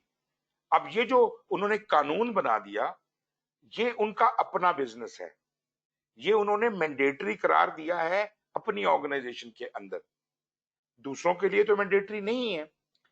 यहां मैं एक और बड़ा इंपॉर्टेंट पॉइंट उठाने लगा हूं, गवर्नमेंट्स कैनॉट मेक स्टैंडर्ड्स। अब मैं बड़ी साफ साफ बात कर रहा हूं, और just look back in your own country, here in government there is a complete, क्या कहते हैं, क्या डायरेक्टरेट कहना चाहिए या कोई जो भी कोई होता है, एक पूरा दफ्तर है इस काम के ऊपर स्टैंडर्ड्स के लिए, मुझे उसका एग्जैक्टली नाम अभी याद नहीं आ रहा, लेकिन स्टैंडर्ड फॉर्मिंग बॉडी गवर्नमेंट में एग्जिस्ट करती है, which is so very pathetic. मतलब ये तो वही बात है कि जैसे वो होता है ना कि कानून भी मैं बनाऊं और कंपटीशन भी आप मेरे साथ ही करें। ठीक है जी, मैं असूल भी मैं वजह कर रहा हूं और मैं कंपटीटर भी हूं आपका, राइट। और अभी आप देख लीजिए पाकिस्तान इंजीनियरिंग काउंसिल को देख लीजिए, Pakistan engineering council supposedly it has to be a volunteer body, उसका गवर्नमेंट ऑफ पाकिस्तान से कत्तन कोई ताल्लुक होना ही नहीं चाहिए, and that is completely dominated by government of Pakistan. और जनाब सारे अहकामात उसको मैंडेटरी किस्म के उसको मिलते हैं कि जनाब आप क्या कहते हैं, जो कॉन्ट्रैक्टर्स हैं उनको ऐसे वेट करें और ये कंडीशन लगाएं और वो लगाएं, बस कानून लागू किए जा रहे हैं थ्रू पीएसी, और ये उन कम अकलों को ये नहीं पता कि उनकी ये ताकत ही नहीं है, उनको ये काम करना ही नहीं चाहिए। और ये तो पीएसी है, और दूसरा एक स्टैंडर्ड मेकिंग बॉडी भी मौजूद है, और वो लोग पाकिस्तान में स्टैंडर्ड्स बनवा रहे हैं। क्या होना चाहिए मैं ये भी बता देता हूं आपको, होना ये चाहिए कि government should facilitate those who want to do these efforts. ये जो वॉलंटियर एफर्ट्स हैं इन लोगों को फैसिलिटेट किया जाना चाहिए, मे बी फंडिंग की सूरत में, मे बी किसी और सूरत में, और जब वो स्टैंडर्ड्स बना लें तो उसके बाद गवर्नमेंट उनको अपनी पैट्रनेज देती है कि आपका ये स्टैंडर्ड हमने कानून बना दिया, लेकिन उस कानून को इंप्लीमेंट करना तो गवर्नमेंट का काम है, वो पाकिस्तान इंजीनियरिंग काउंसिल का या उस बॉडी का काम तो नहीं है। तो ये बात लोगों को समझ नहीं आती, वो इसको पावर गेम समझते हैं। बट एनीवेज ये बात मैंने एक और आपको कह दी, और अगेन मैं फिर वो बहुत सख्त उस लहजे में इस बात को लेके आया हूं कि स्टैंडर्ड बनाना गवर्नमेंट का काम नहीं है, गवर्नमेंट स्टैंडर्ड नहीं बना सकती, गवर्नमेंट स्टैंडर्ड अडॉप्ट कर सकती है, रेगुलेट कर सकती है, लेकिन स्टैंडर्ड्स कभी इसलिए नहीं बना सकती गवर्नमेंट कि standards are always optional in by nature. Secondly, जितने भी स्टैंडर्ड्स होते हैं वो सारे के सारे स्टैंडर्ड्स यकमुश्त एप्लीकेबल नहीं होते। जो भी आपने गुड प्रैक्टिसेस आइडेंटिफाई की हैं, जरूरी नहीं है कि सारी की सारी गुड प्रैक्टिसेस की जाए, आप अपनी जरूरत के मुताबिक good practices pick and choose करने की एहलियत रखते हैं। ठीक है जी, अब आपको शायद इस बात में थोड़ा सा शक पैदा हो रहा हो कि यार ये स्टैंडर्ड बनाने वाले आते कहां से हैं, ये कौन लोग होते हैं। तो एक छोटी सी एग्जांपल आपके सामने रखूंगा, बात क्लियर हो जाएगी। फर्ज करें कि पाकिस्तान में टेक्सटाइल मिल्स एग्जिस्ट करती हैं, और वो बहुत अच्छा है, गुल अहमद होगा, ये होगा, वो होगा, बहुत सारे होंगे, तारा वाला है, बाकी सब तो वो लोग हैं, और छोटे भी हैं। अब क्या है कि हर किसी ने अपना एक रेट लिस्ट रखी हुई है, अपनी एक क्वालिटी स्टैंडर्ड रखा हुआ है, इतना थ्रेड होगा तो ये होगा, उतना वो होगा, लेकिन अगर उनकी कोई बॉडी नहीं होगी जो उसको वेट करेगी, मतलब इन लोगों को एक वॉलंटियर बॉडी जनरेट करनी पड़ेगी जो उसको वेट करेगी कि हम किस टेक्सटाइल के कौन से स्टैंडर्ड के ऊपर जा रहे हैं, हम अपना स्टैंडर्ड क्या इवॉल्व कर रहे हैं। पाकिस्तान का बना लें आप स्टैंडर्ड, आप कहेंगे जी इतने थ्रेड को गुड क्वालिटी कहा जाएगा और इससे नीचे एक्सेप्टेबल रेंज में नहीं होगा, उसकी प्राइस लाजमी बात है कम होगी, या उसको कमतर कामों के लिए घटिया इस्तेमाल में लाया जाएगा और आला इस्तेमाल में इससे ऊपर का थ्रेड होगा, तो लाजमी बात है फिर खूब से खूब तर वाली बातें तो होती रहेंगी। तो उन्होंने जनाब कुछ चीजें डिटरमिन कर दी टेक्सटाइल मिलों की ऑर्गेनाइजेशन ने। उन्होंने एक बॉडी बनाई और उससे उन्होंने स्टैंडर्ड एस्टेब्लिश किए और उसको कंसिस्टेंसी बना दी। अब ये से कि 5 बड़ी कंपनियों ने बैठ के टेक्सटाइल की ये काम किया और उसकी वजह से लोगों को जब कंसिस्टेंट क्वालिटी मिलना शुरू हुई तो everybody started running to the Sitara and Lawrencepur and this and that. कहते हैं ना अब लॉरेंसपुर की क्वालिटी बहुत अच्छी, फलाने की क्वालिटी बहुत, क्यों भाई? वो इसलिए कि उन्होंने अपनी एक स्टैंडर्ड बना लिया। अब जो छोटे वाले टेक्सटाइल मिल्स थे वो लाजमी बात है कंपटीशन से बाहर हो गए।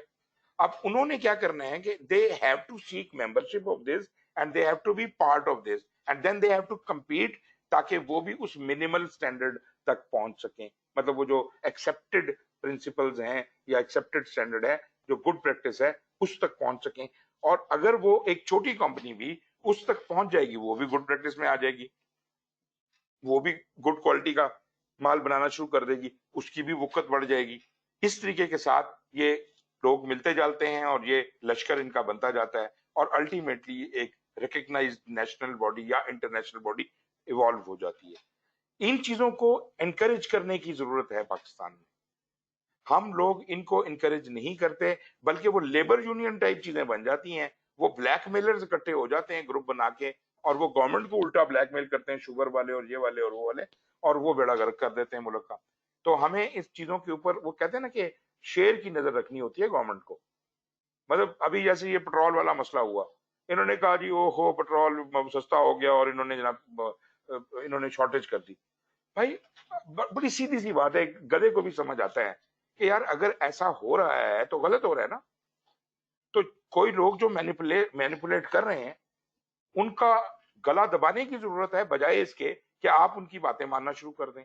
इट वॉज वेरी सिंपल कि government of Pakistan should have put there foot down कि ऐसी की तैसी तुम्हारी, जो जो नहीं देगा सेल करेगा पेट्रोल, उसको उसका पेट्रोल पंप बंद किया जाता है, उसको नेशनलाइज किया जाता है, उसको हम खुद उठा लेते हैं और हम उसके ऊपर जनाब काम शुरू करवाते हैं। कर दें, वो लोग जाएं, आउट ऑफ बिजनेस हो जाएं, बाद में आप इनको दोबारा डीनेशनलाइज कर दें और उन लोगों को दें जो इंसान के बच्चे हैं और इसको चल सकते हैं। लेकिन ये आप खुद अलाउ करते हैं ये इस तरह की मोनोपोलीज को, तो वो दैट इज नॉट एक्सेप्टेड। तो ये जनाब जनरली रिकग्नाइज्ड हैं, और ना सिर्फ जनरली रिकग्नाइज्ड, फिर दूसरी बात भी समझनी है हमने कि उसका गुड प्रैक्टिस होना भी जरूरी है।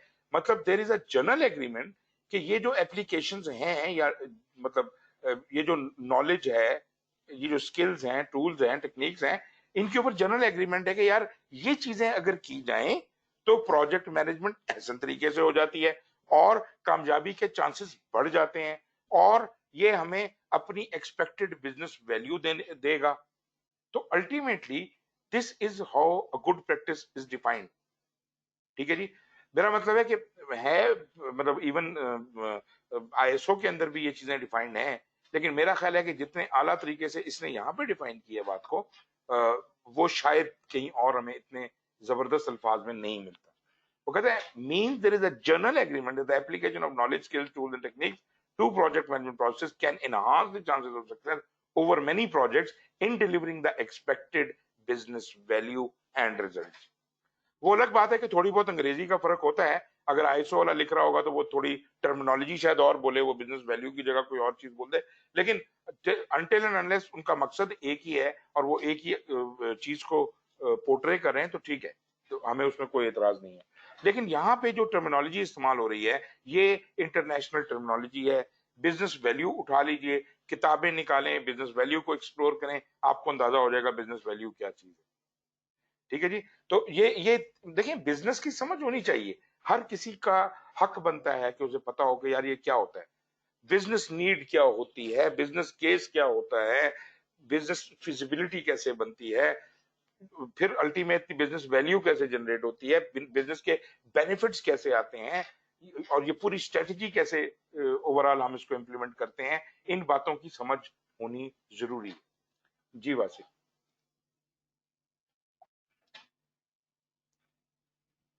जी वासी,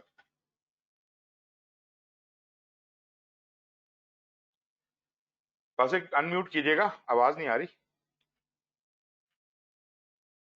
सर बिजनेस वैल्यूज का जो है उससे ताल्लुक आउटकम से तो नहीं है, मतलब इनका आउटकम प्रोजेक्ट का जिससे बेनिफिट ले रहे हो लोग? जी बिल्कुल, मैं एक्चुअली इसको छेड़ना नहीं चाहता था ज्यादा, लेकिन वो छिड़ गया है।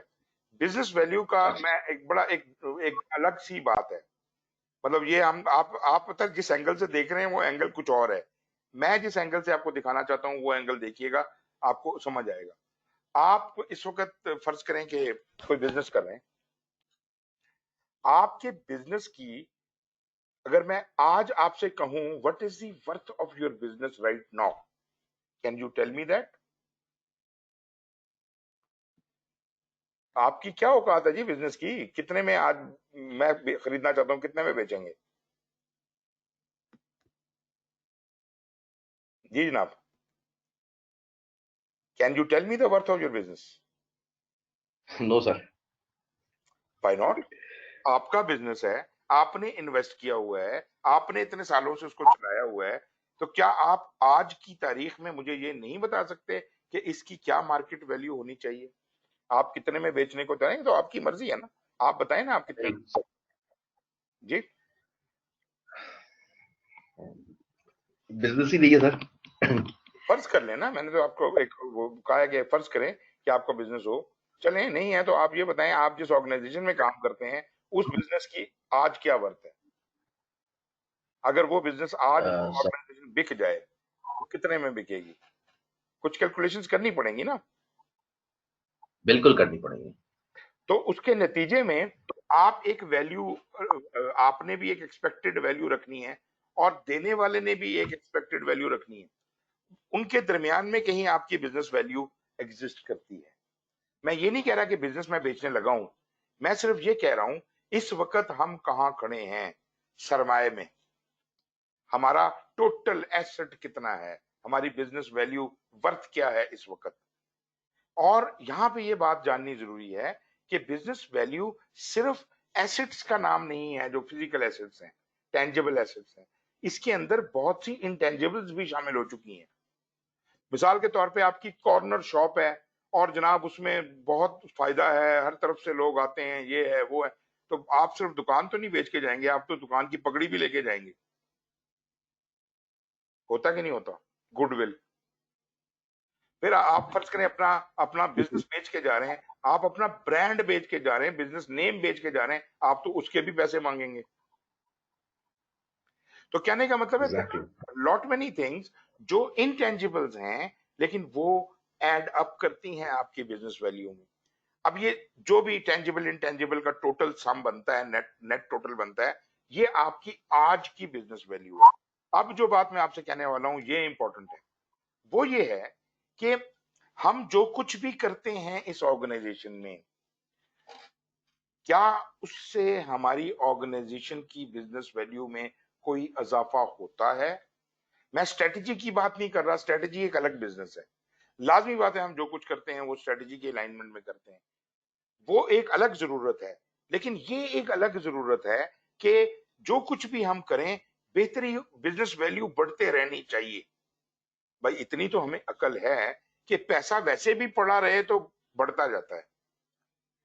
तो आप एक बिजनेस में पैसा लगाया हुआ है और आप कहते हैं जी मेरे 10 साल में बिजनेस वैल्यू में एक पैसे का इजाफा नहीं हुआ, इससे बेहतर है कि आप 10 साल पहले इसको बेच देते तो ज्यादा अच्छे रहते। आप उसकी प्रेजेंट जो टाइम वैल्यू ऑफ मनी के हिसाब से देखा जाए तो वो तो खुद ब खुद उतना वैल्यू इंक्रीज होनी चाहिए थी। और आप तो बिजनेस हैं, आपकी बिजनेस वैल्यू तो वो बैंक के रेट से कहीं ऊपर जानी चाहिए, कई गुना ऊपर जानी चाहिए। तो आप बिजनेस वैल्यू की तरफ देख ही नहीं रहे। अगर मैं ये कहूं, अगर आप कोई कोई भी इनिशिएटिव्स ले रहे हैं और उन इनिशिएटिव, वो ऑपरेशन भी हो सकते हैं, प्रोजेक्ट भी हो सकते हैं, कुछ भी हो सकता है, जो भी काम आप अपनी ऑर्गेनाइजेशन में कर रहे हैं, अगर आपकी ऑर्गेनाइजेशन की बिजनेस वैल्यू में कोई इजाफा नहीं हो रहा तो कोई फायदा नहीं है इस बिजनेस को चलाने का। छुट्टी करें, फारिग करें और घर जाएं। दोनों डायमेंशंस को मैंने अलाइन करके रखना है, स्ट्रेटजी को भी, क्योंकि स्ट्रेटजी कभी कभी बिजनेस वैल्यू को नहीं देख रही होती। अगर मैं किसी तरह से स्ट्रेटेजिक डायरेक्शन को और बिजनेस वैल्यू को अलाइन कर लूं तो बेहतरीन कॉम्बिनेशन बन जाएगी, मतलब किलिंग कॉम्बिनेशन बन जाएगी कि अब जनाब आपने दोनों घोड़ों को जोत लिया है एक ही उसके अंदर, गाड़ी में बांध लिया आपने। तो कहने का मकसद है कि एक्सपेक्टेड बिजनेस वैल्यू जो आपकी है वो बढ़नी चाहिए। ये बात उसने गुड प्रैक्टिस में कही है। ठीक है जी, मुझे नहीं पता कि आप लोग मेरे से इस बात में कितना इत्तेफाक करते हैं, लेकिन ये बातें मैं थोड़ी कंट्रोवर्शियल जरूर है, मैं मानता हूं कि मतलब मेरे से कोई इख्तलाफ कर सकता है और करते भी हैं लोग बहुत सारे, अक्सर जब मैं पढ़ा रहा होता हूं, और फिर हम रीजन करते हैं और बात करते हैं कि अच्छा यार क्या वजह। जी, anyone who wants to comment on so far जितनी बात हुई है?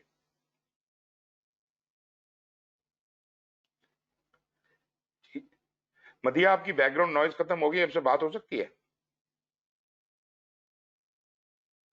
You can raise your hand to tell me कि आपकी बात हो सकती है। अच्छा जी, आसिम साहब क्या कहते हैं?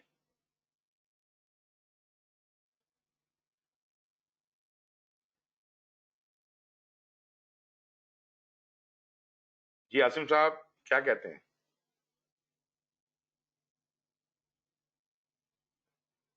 वासिक जी सर। जी, क्या अभी तक बात जो ये कुछ समझ आई? बल्कि बात भी आप ही से बिल्कुल समझ में आई।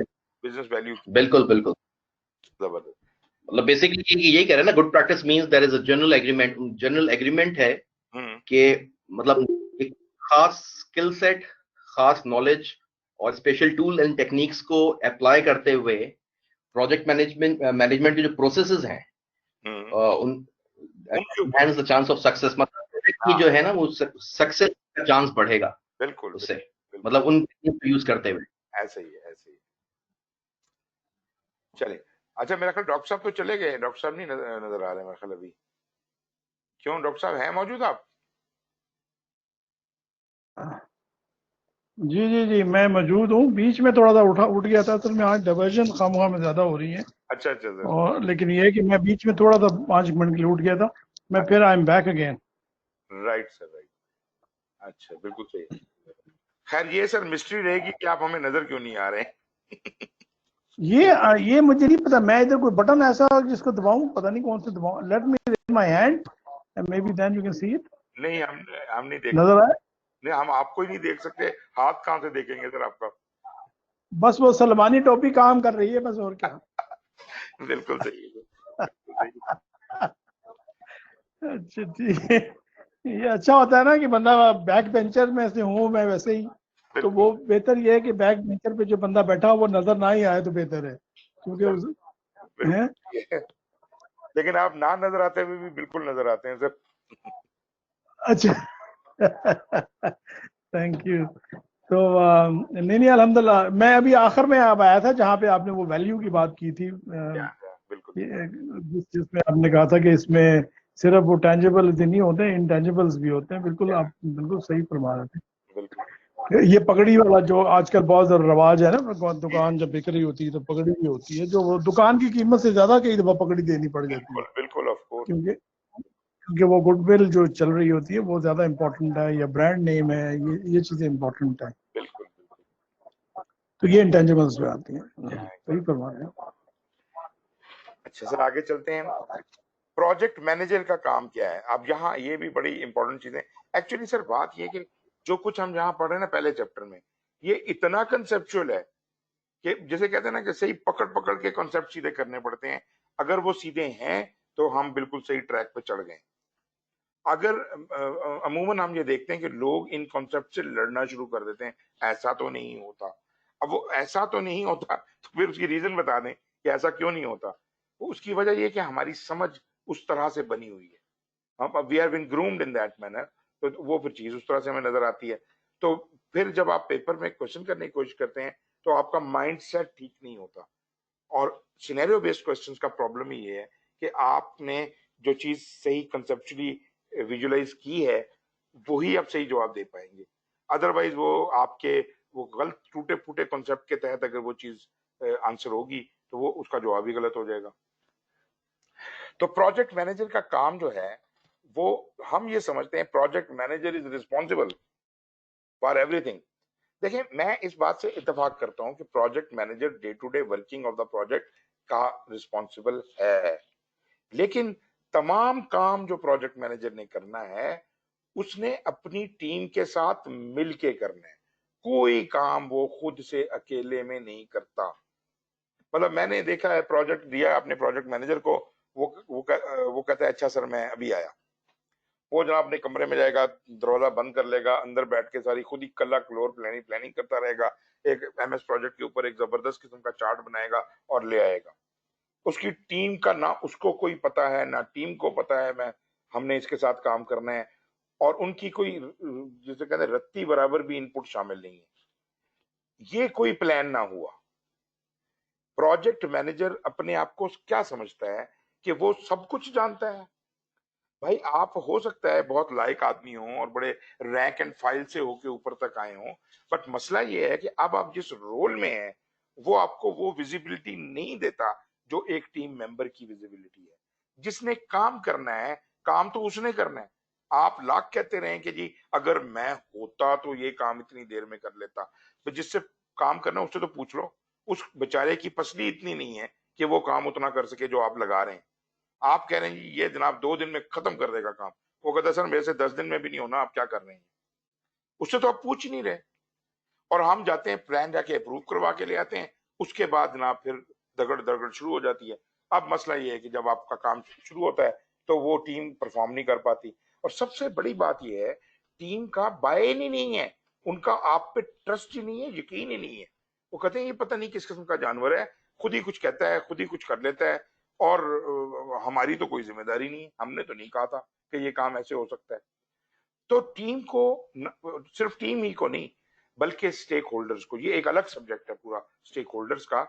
देखें वो तमाम लोग जो किसी भी तरह से आपके प्रोजेक्ट पर असरअंदाज हो सकते हैं या आपके प्रोजेक्ट का आउटपुट या डिलीवरेबल उन पर असरअंदाज हो सकता है, ये सब लोग आपके स्टेक होल्डर हैं। ये मत सोचिए कि कोई बड़ा है कोई छोटा है, कोई अंदर इंटरनल है कोई एक्सटर्नल है। मतलब everybody is a stakeholder and you can't ignore anyone. और ये लोग जो हैं ये आपके प्रोजेक्ट का रुख बदल सकते हैं। आप यकीन कीजिए जेन्युइनली। नेगेटिव अप्रोच तो अलग है ना, नेगेटिव स्टेक होल्डर तो अलग होते हैं। मैं कह रहा हूं कि इवन पॉजिटिव स्टेक होल्डर भी होगा तो वो भी आपका आपका रुख बदल सकता है। मैं एक बड़ी सिंपल सी एग्जांपल देता हूं। आप एक कंस्ट्रक्शन कर रहे हैं अपने घर की, जो आपने डिजाइन बनवाया है उसमें एक छत के डिजाइन में वो जो सरिया बंधा हुआ होता है ना, उस सरिया बंधा हुआ उसका डिजाइन है, और उसमें बताया गया है कि सरिया कितने तरह का होगा, उसके 2 सरियों की बारों के दरमियान कितना डिस्टेंस होगा, और ये सब हिसाब किताब। अब जनाब जब आप इसका कॉन्ट्रैक्ट देने जाते हैं तो एक आपका स्टेक होल्डर है कॉन्ट्रैक्टर जो ठेका लेना चाह रहा है। वो कहता है कि सर ये जो आप मुझे स्पेसिफिकेशन दे रहे हैं डिजाइन तो ठीक है, लेकिन जो बार आपने सरिये की मांगी है से कि आपने मांगी है 3/8 इंच की, कि ये वाली बार आजकल मार्केट में आ नहीं रही, इसकी शॉर्टेज हुई है और अगले 6 महीने तक ये नहीं आएगी। अब आप बताएं प्रोजेक्ट कैसे करेंगे। अब वो कहे नहीं भाई तुम कौन होते हो मुझे ये बताने वाले कि मैं डिजाइन चेंज करूं। गौर कीजिएगा ये ना क्लाइंट है ना ये ना बनाने वाला है। वो कह रहा है कि सर ये तो हो नहीं सकता, और आप उससे लड़ नहीं सकते इस बात के ऊपर। आप बेशक मार्केट से चेक करें, अगर वाकई वो सही कह रहा है तो ये आपकी लिमिटेशन बन जाएगा। और अगर आप इस स्टेक होल्डर की बात सुनेंगे और उसके मुताबिक जाके कस्टमर को हो सकता है आपको कॉन्ट्रैक्ट रीनिगोशिएट करवाना पड़े, डिजाइन चेंज करवाना पड़ेगा। और अगर नहीं करवाएं तो फिर क्या करें। वो कहता है अच्छा सर फिर ठीक है, अगर आपने डिजाइन चेंज नहीं करना और जिद है कि यही सरिया इस्तेमाल करना है, तो ये सरिया इंडिया से मिल जाएगा, लेकिन इंडिया से ये 10 गुना ज्यादा कीमत पे मिलेगा। मंगवा दूं आपको? सोचिए जरा। तो अगर आपका कस्टमर इतना जिद्दी है और वो कहता है नहीं मुझे यही सरिया चाहिए, तो फिर वो इंडिया से मंगा ले, हमें उसमें क्या प्रॉब्लम है? तो मेरा ख्याल है आप मेरी बात समझ गए होंगे कि स्टेक होल्डर्स डू मैटर। जरूरी नहीं है कि कस्टमर ही स्टेक होल्डर होगा या टीम ही स्टेक होल्डर होगी या मेरी ऑर्गेनाइजेशन स्टेक होल्डर होगी या बड़े बड़े लोग सब स्टेक होल्डर होते हैं।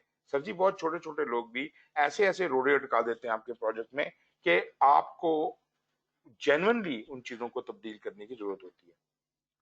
सो प्रोजेक्ट मैनेजर का काम है कि प्रोजेक्ट टीम और स्टेक होल्डर्स के साथ मिलके डिटरमिन करे और यूज करे appropriate generally recognised good practices. अब वो तो प्रैक्टिसेस तो बहुत सी हैं, किताब में बहुत कुछ लिखा हुआ है, बहुत सी प्रैक्टिसेस हैं, बहुत सी प्रोसेस दी हुई हैं। सारी प्रोसेस मैंने आपको पहले बताया आपके ऊपर लाजिम नहीं है, फर्ज नहीं है कि ये सब कुछ करना है। आप लोग बेहतर प्रोजेक्ट टीम और स्टेक होल्डर इनकी मदद लें, इनको साथ बिठाएं, मिलके सोचें और डिसाइड करें कि कौन कौन सी प्रैक्टिसेस आपने स्टैंडर्ड से उठानी है, कौन सी आप के पास रीजन है कि यार इनका कोई फायदा नहीं है, ये चीज हम नहीं प्रैक्टिस करेंगे। Fine, even if you recommend to practice a bad practice, मुझे कोई एतराज नहीं है, क्योंकि ये प्रोगेटिव आप लोगों का है। प्रोजेक्ट मैनेजर, उसकी टीम और उसके स्टेक होल्डर वो बेहतरीन जज हैं अपनी सिचुएशन को समझने के, और वो डिसाइड करें कि कैसे काम हो। या फिर आप अपनी ऑर्गेनाइजेशन के रूल्स एंड रेगुलेशंस को देख लें, वो आपको गवर्न करते हैं, जैसे उस तरह से करें। मगर यह है कि पीएमआई या कोई भी स्टैंडर्ड मेकिंग बॉडी आपके ऊपर लागू नहीं कर सकती कि आपने ये चीज जरूर और ऐसे ही इस्तेमाल करनी। Determining the appropriate combination of processes, inputs, tools, techniques, outputs and the life cycle phases, ये सारे काम उसी तरह होंगे। Project team, stakeholder, project manager मिल के फैसले करेंगे कौन सी जगह कौन सा टूल इस्तेमाल करना है, कौन सी टेक्निक। लिखा हुआ है किताब में, गाइड टू पिमबॉक गाइड में लिखा हुआ है कि कौन कौन से टूल इस्तेमाल हो सकते हैं, कौन कौन सी चीजें इनपुट हो सकती हैं, कौन सी चीजें आउटपुट हो सकती हैं। लेकिन आपने क्या इस्तेमाल करनी है आपकी मर्जी।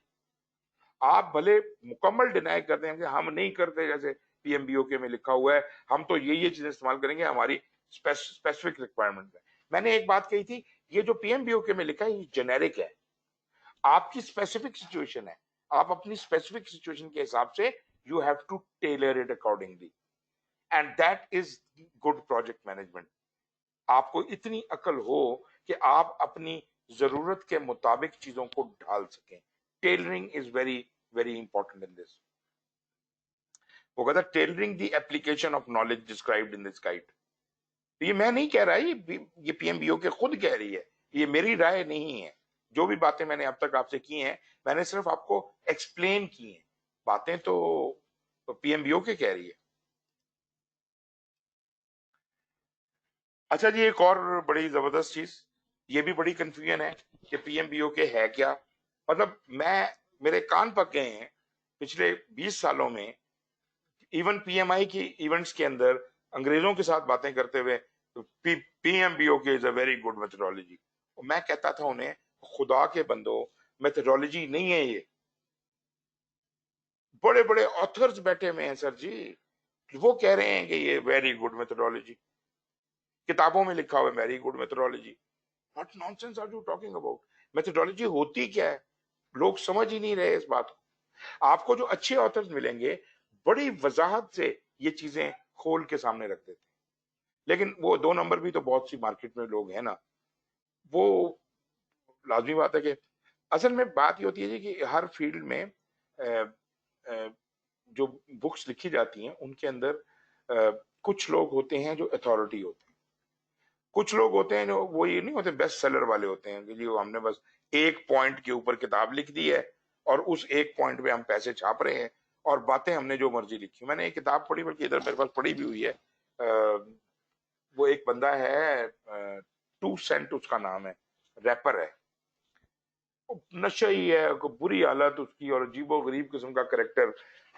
और उसने जनाब वो किताब लिख दी। उसने कहा कि जनाब ये प्योरली अ नेगेटिव बुक, कि दुनिया में कामयाब होने के लिए पावर एंड समथिंग, इस तरह उसने नाम रखा हुआ उस किताब का, कि दुनिया में कामयाब होने के लिए ये उसूल इस्तेमाल करो। और मुझे एक स्टूडेंट था, वो कोई मेरे ख्याल है कतर से आ रहा था, तो वो उसने कहीं रास्ते में वो किताब खरीदी और मेरे से वो पढ़ने आ रहा था यहाँ पर। उसने ट्रेनिंग के बाद जो किताब मुझे प्रेजेंट कर दी। मैंने उस किताब की बैक साइड पे जो उसकी रिव्यू लिखा होता है मैंने थोड़ा सा पढ़ा। मैं कहा भाई ये किताब तू अपने पास रख ले, ये निहायत ही निकम्मी किताब है। वो बता रहा है कि गंदे काम कैसे करते हैं, गलत काम कैसे करते हैं। तो मतलब इस तरह के लोग हैं, और पैसा कमाया उसने सर, पैसा कमाया उसने ठीक ठाक उस किताब के ऊपर, वो मिलियनेयर हो गया। तो हमें ये देखना है कि सही कौन है और गलत कौन है, और इसमें आपको बहुत अच्छे अच्छे ऑथर मार्केट में मिलेंगे भी। मतलब अभी मैं एक किताब पढ़ रहा था, हमने बुक रीडिंग का सेशन चलाया हुआ था, तो पहली किताब हमने पढ़ी power and politics and project management, ये जेफरी पिंटो की है। तो उस किताब को जब हमने खत्म किया, हम उसके ऊपर बहस कर रहे थे, तो एक साहब ने मुझसे पूछा कि जी आप इससे कितना एग्री करते हैं। मैंने कहा जी 100% एग्री करता हूँ। उसने कहा आप तो किसी से एग्री नहीं करते, आप तो हर किसी का पोस्टमार्टम कर देते हैं, ये भी गलत कर रहा है वो भी गलत कर रहा है, इससे कैसे एग्री कर लिया। मैं कहा भाई वो उस बंदे को देखो और उसके नॉलेज को देखो, वो क्या बात कह रहा है। उसकी कोई बात गलत है ही नहीं, जितनी भी किताब हमने पढ़ी है, एक एक बात अपनी जगह पे बिल्कुल सही जगह पे फिट हुई हुई है। इस तरह के बहुत से लोग हैं। तो मतलब ये कि हमें वो समझ होनी चाहिए। और चूंकि मेरा थोड़ा बहुत एक्सपोजर इनके साथ इंटरनेशनल रिसर्चर्स के साथ रहा, डॉक्टर्स जो हैं, ऑथर्स हैं किताबों के, और बड़े बड़े लोग, उनके साथ रहा और उनके साथ बातचीत करने और बहस करने का मौका मिला, तो मुझे इस बात का वो कम से कम मेरी वो झिझक नहीं है कि भाई तुम गलत कह रहे हो या सही कह रहे हो। गलत कह रहे हो तो गलत कह रहे हो, जो मर्जी हो गया, जिस प्लेटफॉर्म पे भी खड़ा होगा गलत ही होगा वो। तो वो फिर या तो डिफेंड करे या कुछ करे। ये रीटा मलकेही को आप लोग बहुत पढ़ते हैं। रीटा मलकेही के हम 5-10 साल इनके हम वो रिप्रेजेंटेटिव रहे। उस वक्त रीटा जिंदा थी, और हमने यहाँ से पाकिस्तान से अपने 2-3 ट्रेनर्स भी भेजे ट्रेन होने के लिए। हमारे साथ एक ब्रिगेडियर साहब होते थे, और वो भी बड़े आला, मतलब जबरदस्त उनका नॉलेज है, बहुत 95% से ऊपर उनके नंबर थे पीएमपी में। ही इज अ जीनियस, जबरदस्त। खैर उनको हमने यहाँ से भिजवाया और ट्रेनिंग के लिए, और वो मैंने उनको खास तौर पे कहा, मैंने कहा रीटा की किताब में इन इन जगह पे गलतियां हैं, और आप भी इसको स्टडी कर लें और देख लें, और ये आपने जाके क्लैरिफाई करके लानी है कि ये क्यों ऐसे लिखती है। उनकी बहस हो गई जी उधर जाके रीटा के साथ, और आखिर में उसको रीटा को ये कहना पड़ा कि मेरे हिसाब से ये ठीक है, लेकिन आप जैसे कह रहे हैं वो भी ठीक है। खैर एनीवेज, कहने का मकसद है there are so many things. मैं मिसाल के तो एक बात आएगी भी आगे थोड़ी सी, ये जो प्रोसेस ग्रुप्स, हमने 5 प्रोसेस ग्रुप की बात की ना, initiation, planning, execution, monitoring, control और क्लोज, ये कुछ मतलब रीटा मलकेही और इस तरह के बहुत से ऑथर उसको कहते हैं ये प्रोजेक्ट मैनेजमेंट लाइफ साइकिल है। गलत कहते हैं। जिस तरह मैं यहाँ पे ये कह रहा हूँ ना कि PMBOK is not a methodology, इसी तरह से ये जो प्रोसेस ग्रुप्स हैं ये लाइफ साइकिल नहीं है। फिर वो क्या रीटा ये कहती है, रीटा को थोड़ी बहुत समझ है, वो कहती है प्रोजेक्ट की लाइफ साइकिल नहीं है ये तो प्रोजेक्ट मैनेजमेंट की लाइफ साइकिल है। तो फिर सवाल पैदा होता है कि यार ये प्रोजेक्ट मैनेजमेंट की तुमने नवी बना दी कोई लाइफ साइकिल। प्रोजेक्ट मैनेजमेंट की कोई लाइफ साइकिल नहीं होती, प्रोजेक्ट की लाइफ साइकिल होती है।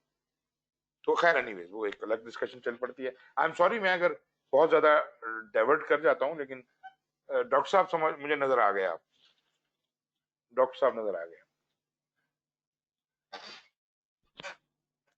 अच्छा जी, तो ओके, तो पीएमबीओ के गाइड जो है ये मेथोडोलॉजी नहीं है। क्यों नहीं है मैं आपको बताता हूँ। देखिए ये अभी तक की गुफ्तगू से ये जाहिर हो गया होगा कि ये this is just a guide, this just ये एक विंडो है जो हमें दूरबीन से ये दिखाती है कि ये ठीक है, वो ठीक है, ये गलत है, ऐसे है। मतलब सिर्फ हमें practice, input output tools, techniques, practices, process, इस तरह की चीजें हमें बताती है कि ये भी होता है, ये भी होता है, ये भी होता है, ये भी होता है, राइट। अच्छा, लेकिन आप देखिए ये हमें एक जनरल फ्रेमवर्क तो देती है, जैसे एक ढांचा होता है, स्केलेटन होता है, हड्डियां, हड्डियां तो ये बताती है कि क्या क्या है, लेकिन हड्डियों पे मांस कैसे चढ़ेगा, कैसे कैसे चढ़ाया जा सकता है, इसी हड्डियों के ढांचे पे हम एक मोटा आदमी भी बना सकते हैं, पतला आदमी भी बना सकते हैं। ये जो मोटा और पतला बनाने का नुस्खा है ये मेथोडोलॉजी है, लेकिन जो ढांचा है, जो फ्रेमवर्क है, वो आपका स्टैंडर्ड होता है। स्टैंडर्ड कभी भी मेथोडोलॉजी नहीं होती, क्योंकि मेथोडोलॉजी में थोड़ा सा एलिमेंट मैंडेटरी हो जाता है। एक ऑर्गेनाइजेशन जब एक फ्रेमवर्क को अडॉप्ट करती है तो उसको उस फ्रेमवर्क को अडॉप्ट करने के बाद उसकी कुछ मजीद एक्सप्लेनेशंस बनानी पड़ती हैं कि अच्छा ये जो हड्डी है इस पे ऐसे ऐसे गोश्त चढ़ाओ, क्योंकि गोश्त चढ़ाने का तो नहीं बताया हुआ मतलब फ्रेमवर्क के अंदर। तो गाइड ने ये तो नहीं बताया कि उन्होंने एक बेसिक प्रिंसिपल बता दिया, उस बेसिक प्रिंसिपल के गिर्द कैसे आपने उसको राउंड अबाउट जाना है, उसका पूरा मेथड डिफाइन होता है और प्रोजेक्ट मैनेजमेंट की मुकम्मल एक मेथोडोलॉजी डेवलप होती है। एक अच्छी ऑर्गेनाइजेशन किसी भी फ्रेमवर्क को जब अडॉप्ट करेगी तो वो कोई मेथोडोलॉजी बनाएगी या अडॉप्ट करेगी। बनी बनाई मेथोडोलॉजीज भी एग्जिस्ट करती हैं और ऐसा भी हो सकता है कि आप जैसी किसी और ऑर्गेनाइजेशन ने एक मेथोडोलॉजी बनाई हो और आप उनसे शेयर कर लें और उसको टेलर कर लें अपनी जरूरत के हिसाब से। लेकिन मेथोडोलॉजी आपकी ऑर्गेनाइजेशन में अगर एग्जिस्ट करती है, प्रोजेक्ट मैनेज करने की मेथोडोलॉजी, तो फिर वो आपकी ऑर्गेनाइजेशन के लिए प्रिटी मच कंपल्सरी है। वो एक मैंडेटरी रिक्वायरमेंट बन जाती है कि ये काम ऐसे ही किया जाए। फ्रेमवर्क आप पे कोई मैंडेटरी रिक्वायरमेंट नहीं लगाता, ठीक है जी। और मेथड से भी ज्यादा, मेथोडोलॉजी से भी ज्यादा जो सख्त लेवल है वो है गवर्नेंस का लेवल। और जो किसी भी किस्म का मैनेजमेंट प्लान बनता है, प्रोजेक्ट मैनेजमेंट प्लान जब बनता है, उसके पीछे जो चीज खड़ी है वो ऑर्गेनाइजेशन की गवर्नेंस खड़ी है। ऑर्गेनाइजेशन की गवर्नेंस है, प्रोजेक्ट मैनेजमेंट की गवर्नेंस है, प्रोग्राम मैनेजमेंट की गवर्नेंस है। वो गवर्नेंस दरअसल वो क्या कहते हैं, वो कवानीन है जिनके तहत प्रोजेक्ट चलेगा। अब कानून और ये जैसे प्रोजेक्ट चलेगा, इसके दरमियान में मेथोडोलॉजी कहीं आती है। मेथोडोलॉजी इतनी ज्यादा बाइंडिंग नहीं है, लेकिन इसके अंदर ज्यादा डिटेल्स दी गई हैं। जैसे प्रिंस2 है यूके का, उसको हम वो लोग क्लेम तो करते हैं कि हम पूरा स्टैंडर्ड है, लेकिन हम उसको बिलीव नहीं करते। रीजन बीइंग कि they have gone into a lot of detail. उनकी उनकी साइंस वही है जो पाकिस्तान वाली है, यूके वालों की, क्योंकि उन पे हमारे पे भी वही हुकूमत करके गए ना। बेसिकली उनका मसला ये है कि वो भी स्टैंडर्ड मेकिंग बॉडी को ओन करने की कोशिश करते हैं और वो एक मतलब गवर्नमेंट में अपनी मेथोडोलॉजी बनाने के लिए स्टैंडर्ड अडॉप्ट कर रहे हैं। उन्होंने किया क्या कि अगेन बैक इन 1970 समथिंग, उन्होंने क्या किया कि एक सॉफ्टवेयर की एक मेथोडोलॉजी डेवलप हुई प्रॉम्प्ट के नाम से। मुझे अभी एग्जैक्टली उसका नहीं याद कि उसको PROMPT बनता क्या था, लेकिन सॉफ्टवेयर इंडस्ट्री के लिए प्रोजेक्ट्स को मैनेज करने की एक मेथोडोलॉजी बनाई गई थी, प्रॉम्प्ट उसका नाम था। वो उनकी यूके गवर्नमेंट को पसंद आई और इनका एक ऑफिस ऑफ कॉमर्स होता है जो इस तरह की चीजों को हैंडल करता है। गवर्नमेंट के सारे प्रोजेक्ट्स के लिए उन्हें कोई मेथोडोलॉजी चाहिए थी।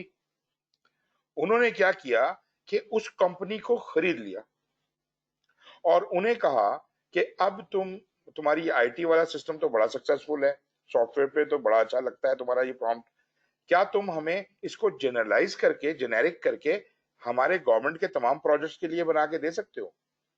वो बनाया गया, उसका नाम रखा गया प्रिंस। प्रिंस भी बुनियादी तौर पे ज्यादातर सॉफ्टवेयर के लिए था, लेकिन बाद में जब उसको मुकम्मल तौर पे आम प्रोजेक्ट्स के लिए बना दिया गया तो उसका नाम रखा गया प्रिंस2। प्रिंस2 बाकायदा एक मेथोडोलॉजी है, लेकिन चूंकि वो ओवरऑल हर तरह के गवर्नमेंट के प्रोजेक्ट के ऊपर अप्लाई होती है और गवर्नमेंट की पैटर्नेज है, लेकिन इतना मैं कहूंगा कि गवर्नमेंट इतनी बेवकूफ नहीं है कि वो इसको स्टैंडर्ड खुद से कहे। अभी भी उन्होंने उसकी मलकियत किसी और को दी हुई है तो ओन्ड बाय गवर्नमेंट ही है, सबको पता है इस बात का। जैसे तो उन्होंने क्या किया हुआ है कि उसकी मलकियत एक और ग्रुप को दी हुई है, APMG ग्रुप है, वो उसको ओन करता है और उस हवाले से गवर्नमेंट उसको स्पॉन्सर करती है और उसी को अडॉप्ट करती है। उनके दरमियान ये समझौता है कि जी हम जो तुम बनाओगे वही अडॉप्ट करेंगे गवर्नमेंट के कवानीन में। तो वो मेथोडोलॉजी गवर्नमेंट की मेथोडोलॉजी है। तो इसलिए ये भी एक वजह है कि मैं उसको स्टैंडर्ड नहीं मानता, मगर एक हद तक कि क्योंकि methodology is to be applied on all types of government project, so there is a level of generality, वो जेनेरिक नेचर आ जाती है उसमें थोड़ी सी, जिसकी वजह से थोड़ा सा फ्लेवर आपको स्टैंडर्ड वाला मिल सकता है। एनीवेज, मेथोडोलॉजी में प्रैक्टिसेस हैं, टेक्निक्स हैं, प्रोसीजर्स हैं, रूल्स हैं, मगर वो ज्यादा डिटेल है। मिसाल के तौर पे उसके अंदर वो कहता है कि एक होना चाहिए चेंज कंट्रोल बोर्ड। मैंने कहा ये बहुत अच्छी बात है, वो तो पीएमआई भी कहती है, लेकिन PMI not that many words. PMI कहती है चेंज रिक्वेस्ट होनी चाहिए, चेंज का मैनेजमेंट का प्रोसीजर होना चाहिए, बाकी आप जैसे मर्जी बनाएं, कंट्रोल बोर्ड बनाते हैं, गवर्नेंस बोर्ड बनाते हैं, जो मर्जी बनाए, आपकी मर्जी, आप जाने और आपका काम। उन्होंने बाकायदा, क्योंकि गवर्नमेंट का काम करना था, उन्होंने एक मेथोडोलॉजी ही बना दी। उन्होंने कहा जी चेंज कंट्रोल बोर्ड होगा हमेशा, और हर दफा जो चेंज कंट्रोल बोर्ड होगा उसमें कम से कम ये 3 मेंबर हुआ करेंगे। अब चूंकि उन्होंने इसको जेनेरिक भी रखना था, प्रोजेक्ट बड़े भी होते हैं छोटे भी होते हैं, तो उन्होंने कहा कि कम अज कम ये 3 मेंबर होंगे, लेकिन अगर प्रोजेक्ट ज्यादा कॉम्प्लेक्स हुआ तो इन मेंबरों की तादाद बढ़ाई भी जा सकती है, तो उन्होंने उसको फ्लेक्सिबल रख दिया। ठीक है जी। तो मगर फिर एक सवाल आता है कि अगर फर्ज करें कि मैं एक गवर्नमेंट का प्रोजेक्ट कर रहा हूं जिसमें मैं अकेला मेंबर हूं, I am the only one who will do the project, तो फिर मैं 3 बंदे कहां से ढूंढ के लाऊंगा जो उसके चेंज कंट्रोल बोर्ड में बैठेंगे। बट एनीवेज ये एक अलग बहस हो जाती है। तो खैर कहने का मतलब है कि मैं इस बात को बिलीव करता हूं, मैं भी प्रिंस 2 प्रैक्टिशनर हूं, मैं क्वालिफाइड हूं, और प्रिंस 2 इज नॉट बैड, बहुत आला मेथोडोलॉजी है, बहुत आला मेथोडोलॉजी है, और उसमें बिल्कुल किसी स्टैंडर्ड की तरह फ्लेक्सिबिलिटी भी मौजूद है, लेकिन थोड़ी सी सख्ती है। सख्ती है कि गवर्नमेंट का है ना, तो गवर्नमेंट के तमाम प्रोजेक्ट्स में लागू होने, इसका मतलब है कि अगर आप यूके गवर्नमेंट का कोई प्रोजेक्ट करेंगे तो आपको प्रिंस 2 क्वालिफाइड होना लाजमी है। अगर आप गवर्नमेंट में जॉब कर रहे हैं और गवर्नमेंट में प्रोजेक्ट कर रहे हैं तो आपको प्रिंस 2 होना लाजमी है, तो वो सर्टिफिकेशन एसोसिएटेड है। और उन्होंने और बहुत आला काम किए, उन्होंने और बहुत से स्टैंडर्ड, जैसे पीएमआई ने बहुत से स्टैंडर्ड बनाए हैं, इन्होंने भी बहुत से डॉक्यूमेंट इस तरह के बनाए हुए हैं, और बहुत आला तरीके से प्रोग्राम मैनेजमेंट का, पोर्टफोलियो मैनेजमेंट का, इसका उसका, वो जो उनकी एक्सपेंस है उसको देख के आपको लगता ऐसा ही है कि ये कुछ स्टैंडर्ड के करीब करीब की चीज है। तो बस यूं समझ लीजिए कि स्टैंडर्ड से काफी करीब है, लेकिन वो बुनियादी तौर पे एक मेथोडोलॉजी। तो खैर ये बात भी हो गई कि मेथोडोलॉजी क्या होती है और ये क्या होती है, और मेथोडोलॉजी हर ऑर्गेनाइजेशन अपनी अपनी बना सकती है या एक्वायर कर सकती है, या किसी बनी बनाई मेथोडोलॉजी खरीद के इस्तेमाल कर सकती है। ऐसा भी मुमकिन है एक ऑर्गेनाइजेशन में मुख्तलिफ काम करने के लिए एक से ज्यादा मेथोडोलॉजीज इस्तेमाल हो। ऐसा भी मुमकिन है कि एक ही स्टैंडर्डाइज मेथोडोलॉजी प्रोजेक्ट मैनेजमेंट के लिए वो लोग इस्तेमाल करते हो। This decision is held with the organisation. ठीक है जी। तो ये उनकी स्वाबदीद है।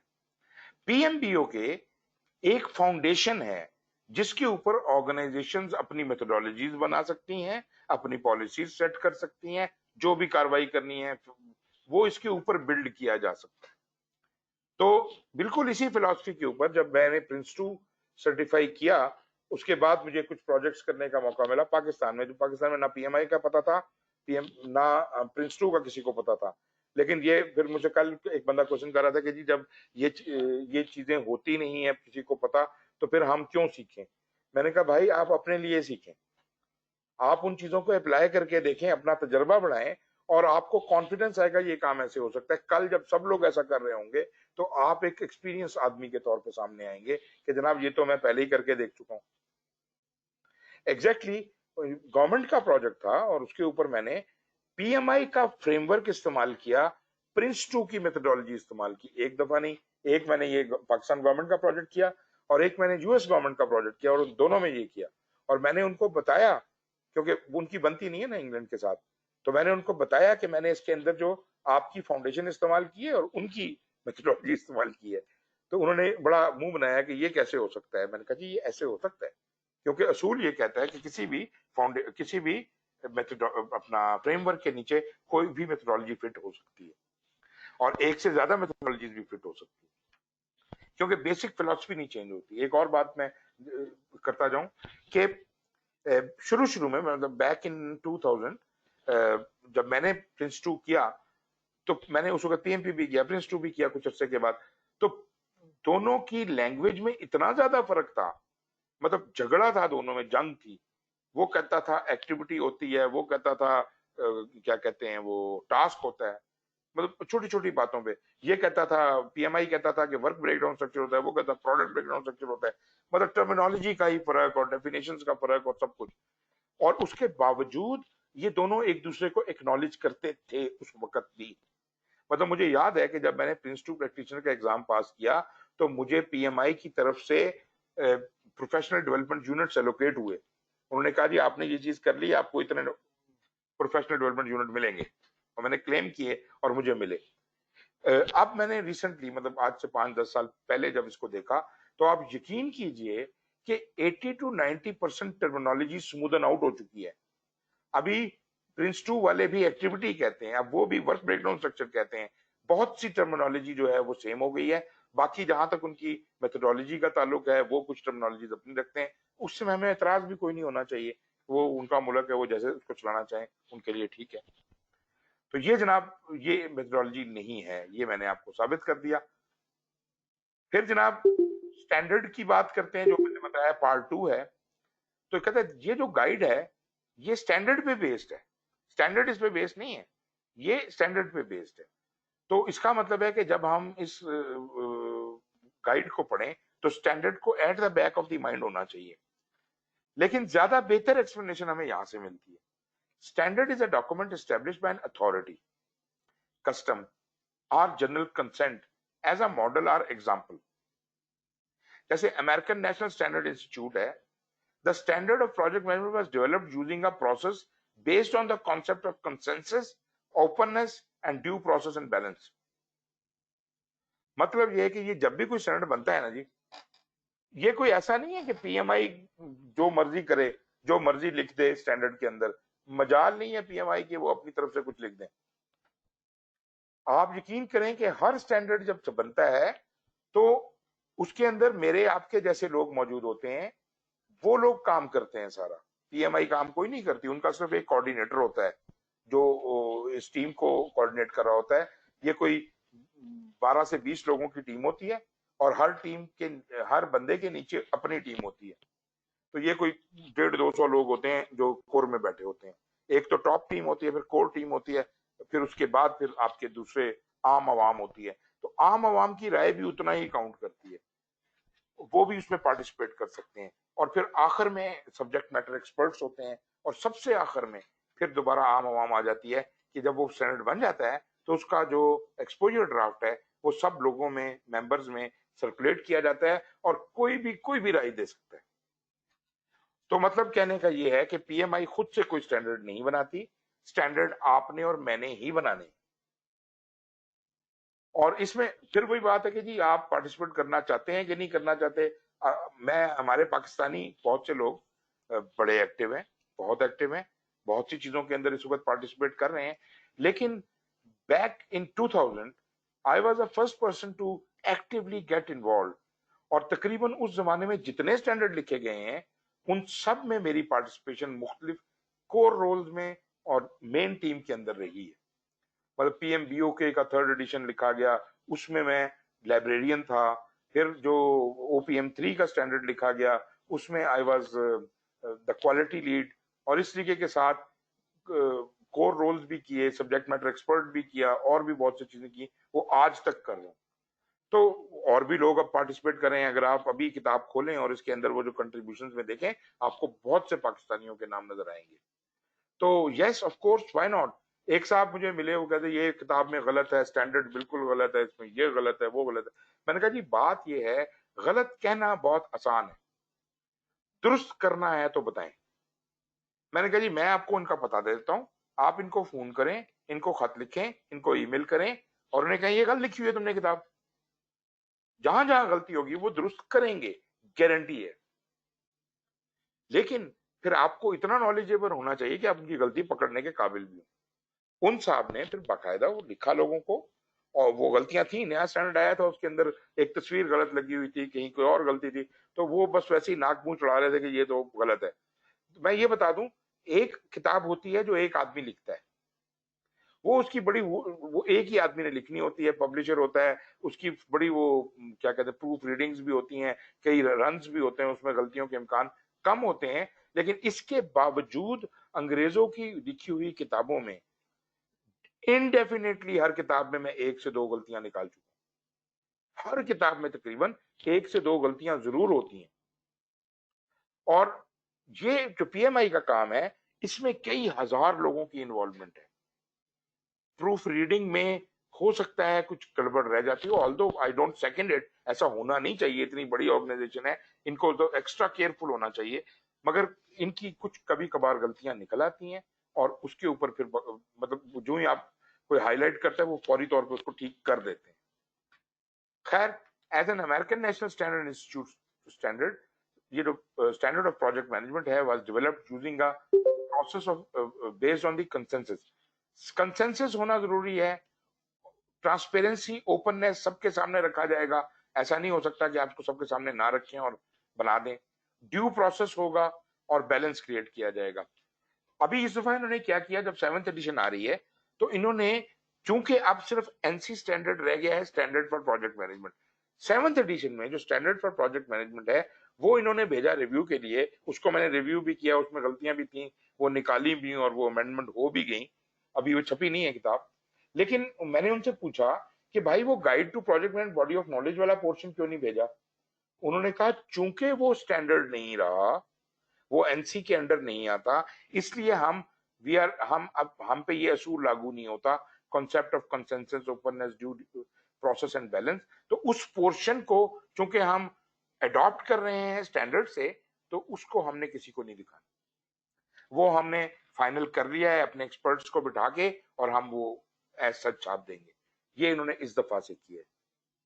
जो स्टैंडर्ड्स होंगे उसको ऐसे नहीं कर सकते। तो standard for project management is foundational reference for PMI project management professional development programme and the practice of project management. बल्कि मैं तो आपको यूं कहूंगा कि ये बुनियाद है पूरी इमारत की। मतलब जी जी सॉरी आपको मैं कट कर रहा हूँ, असल में यहाँ कराची में बारिश स्टार्ट हो गई तो लाइट चली गई। मेरे पास असल में वासिक साहब की भी कॉल आई, अच्छा तो वो भी डिस्कनेक्ट हो चुके हैं। ओहो, तो वो कहने लगे कि सर से पूछ लो सोहेल साहब से कि अगर वो क्लास रोक सकते हैं। तो मैंने कहा मैंने असल में खुद मैंने मोबाइल से किया है अभी। अच्छा तो यहाँ भी पावर ब्रेकडाउन हो गया पूरे कराची में ना। ठीक है, कोई मसला नहीं ना, हम यही क्लास को ब्रेक कर देते हैं और कल हम यहाँ से आगे कंटिन्यू कर देंगे इंशाल्लाह। मैं सिर्फ उनका मैसेज मैंने आगे कन्वे किया है, और मेरे ख्याल है क्योंकि वो भी नहीं, ब्रेक ऑफ कर तो ये इस तरह ब्रेक ऑफ कर देते। ठीक हो गया सर, क्योंकि यहाँ बारिश असल में बड़ी कम होती है कराची का, तो आपको पता ही है बहुत कम होती है बारिश। तो जब होती है तो लाइट जाना एक अभी तो अगले 2-3 घंटों की छुट्टी हो चुकी है। अभी आपको समझ नहीं आएगी कि ये नेमत है या जहमत है। सही बात है, सही बात है, बिल्कुल। चलें जी, सही बात है सर। क्लोजिंग करते हैं। तो कोई और रिमार्क? राजेश साहब हैं और मैं ही हूँ। मैंने भी मोबाइल से लॉगिन किया हुआ है 4G पे करते हुए, जी जी, क्योंकि वाईफाई वगैरह तो नहीं। तो फिर हम कल फिर इसी टाइम पे एट 7 PM इंशाल्लाह कनेक्ट कर लेते हैं। 7 मैं PM फिर करेंगे। आपको बता देता हूँ। कोई क्लोजिंग रिमार्क, कोई क्वेश्चन, क्वेरी, कोई आखिरी चीज हो तो बता दीजिए आसिम आपकी तरफ से। नहीं सर, कुछ नहीं, मैं अभी बस थोड़े थोड़े नोट्स लेने की कोशिश कर रहा हूँ जो इम्पोर्टेंट बात। लेकिन एक चीज मैं पॉइंट आउट कर दूं, वो बड़ी अच्छी है कि आपने इन लेक्चर्स की पूरी रिकॉर्डिंग भी अपलोड कर दी sir, thank you very much. इससे भी बड़ी मदद मिल जाती है, कोई चीज हम जो है बाद में उसको देख सकते हैं इस वीडियो के जरिए ना। तो मैं really I want to thank you कि I was not expecting this, लेकिन आपने माशाल्लाह इसको भी कर दिया कि हमें हर लिहाज से यू हैव ट्राइड कि हम हमें कवर कर दें। इसमें एक और चीज भी है सर, इसको मैं मेरा कहा हुआ एक एक लफ्ज चैलेंज हो सकता है। बिल्कुल सही बात है, मैं वही कह रहा हूँ, तभी तो लोग इतनी ब्रेवली जो है वो अपनी वीडियोस नहीं अपलोड करते, क्योंकि इट्स ऑल रिकॉर्डेड ना। और आप उसको इतना अपलोड करें तो that speaks of your class और skills and mastery on the subject, truly. Thank you sir, thank you very much. चलिए डॉक्टर साहब, आप बताइए, मतलब कुछ थोड़ा ही पढ़ा आज। हाँ, आज अनफॉर्चुनेटली डाइवर्जन होती रही। आई मेक श्योर कि कल से कोई डाइवर्जन ना हो। बट एनीवे, जो कुछ मैंने सुना obviously it was out class किस्म की आपकी कंट्रोल है, मास्टरी है, जैसे आसिम भी कह रहे थे। And I really commend you for the expertise that you have. बाकी ये बात सही है कि यूट्यूब के ऊपर जो आप अपलोड करते हैं ये बड़े डेयरिंग लोग ही कर सकते हैं, आम बंदा नहीं कर सकता ये। तो उससे बड़ी हेल्प यकीनन मिलेगी। ये वही कर सकता है कि वो कैन चैलेंज, जो पीएमआई को भी जाके चैलेंज कर दे ना, तो बंदा ऐसे ही कर सकता है, ये आप लोग और नहीं करते। सर, जो दूसरे ट्रेनर्स हैं उन्होंने मुझे बकायदा they have communicated to me कि जनाब आप ये क्यों करते हैं। ये आपने जो सारा कुछ, हाँ, मतलब आप बिजनेस क्या करते हैं जब सारा कुछ तो मुफ्त में बेच देते हैं?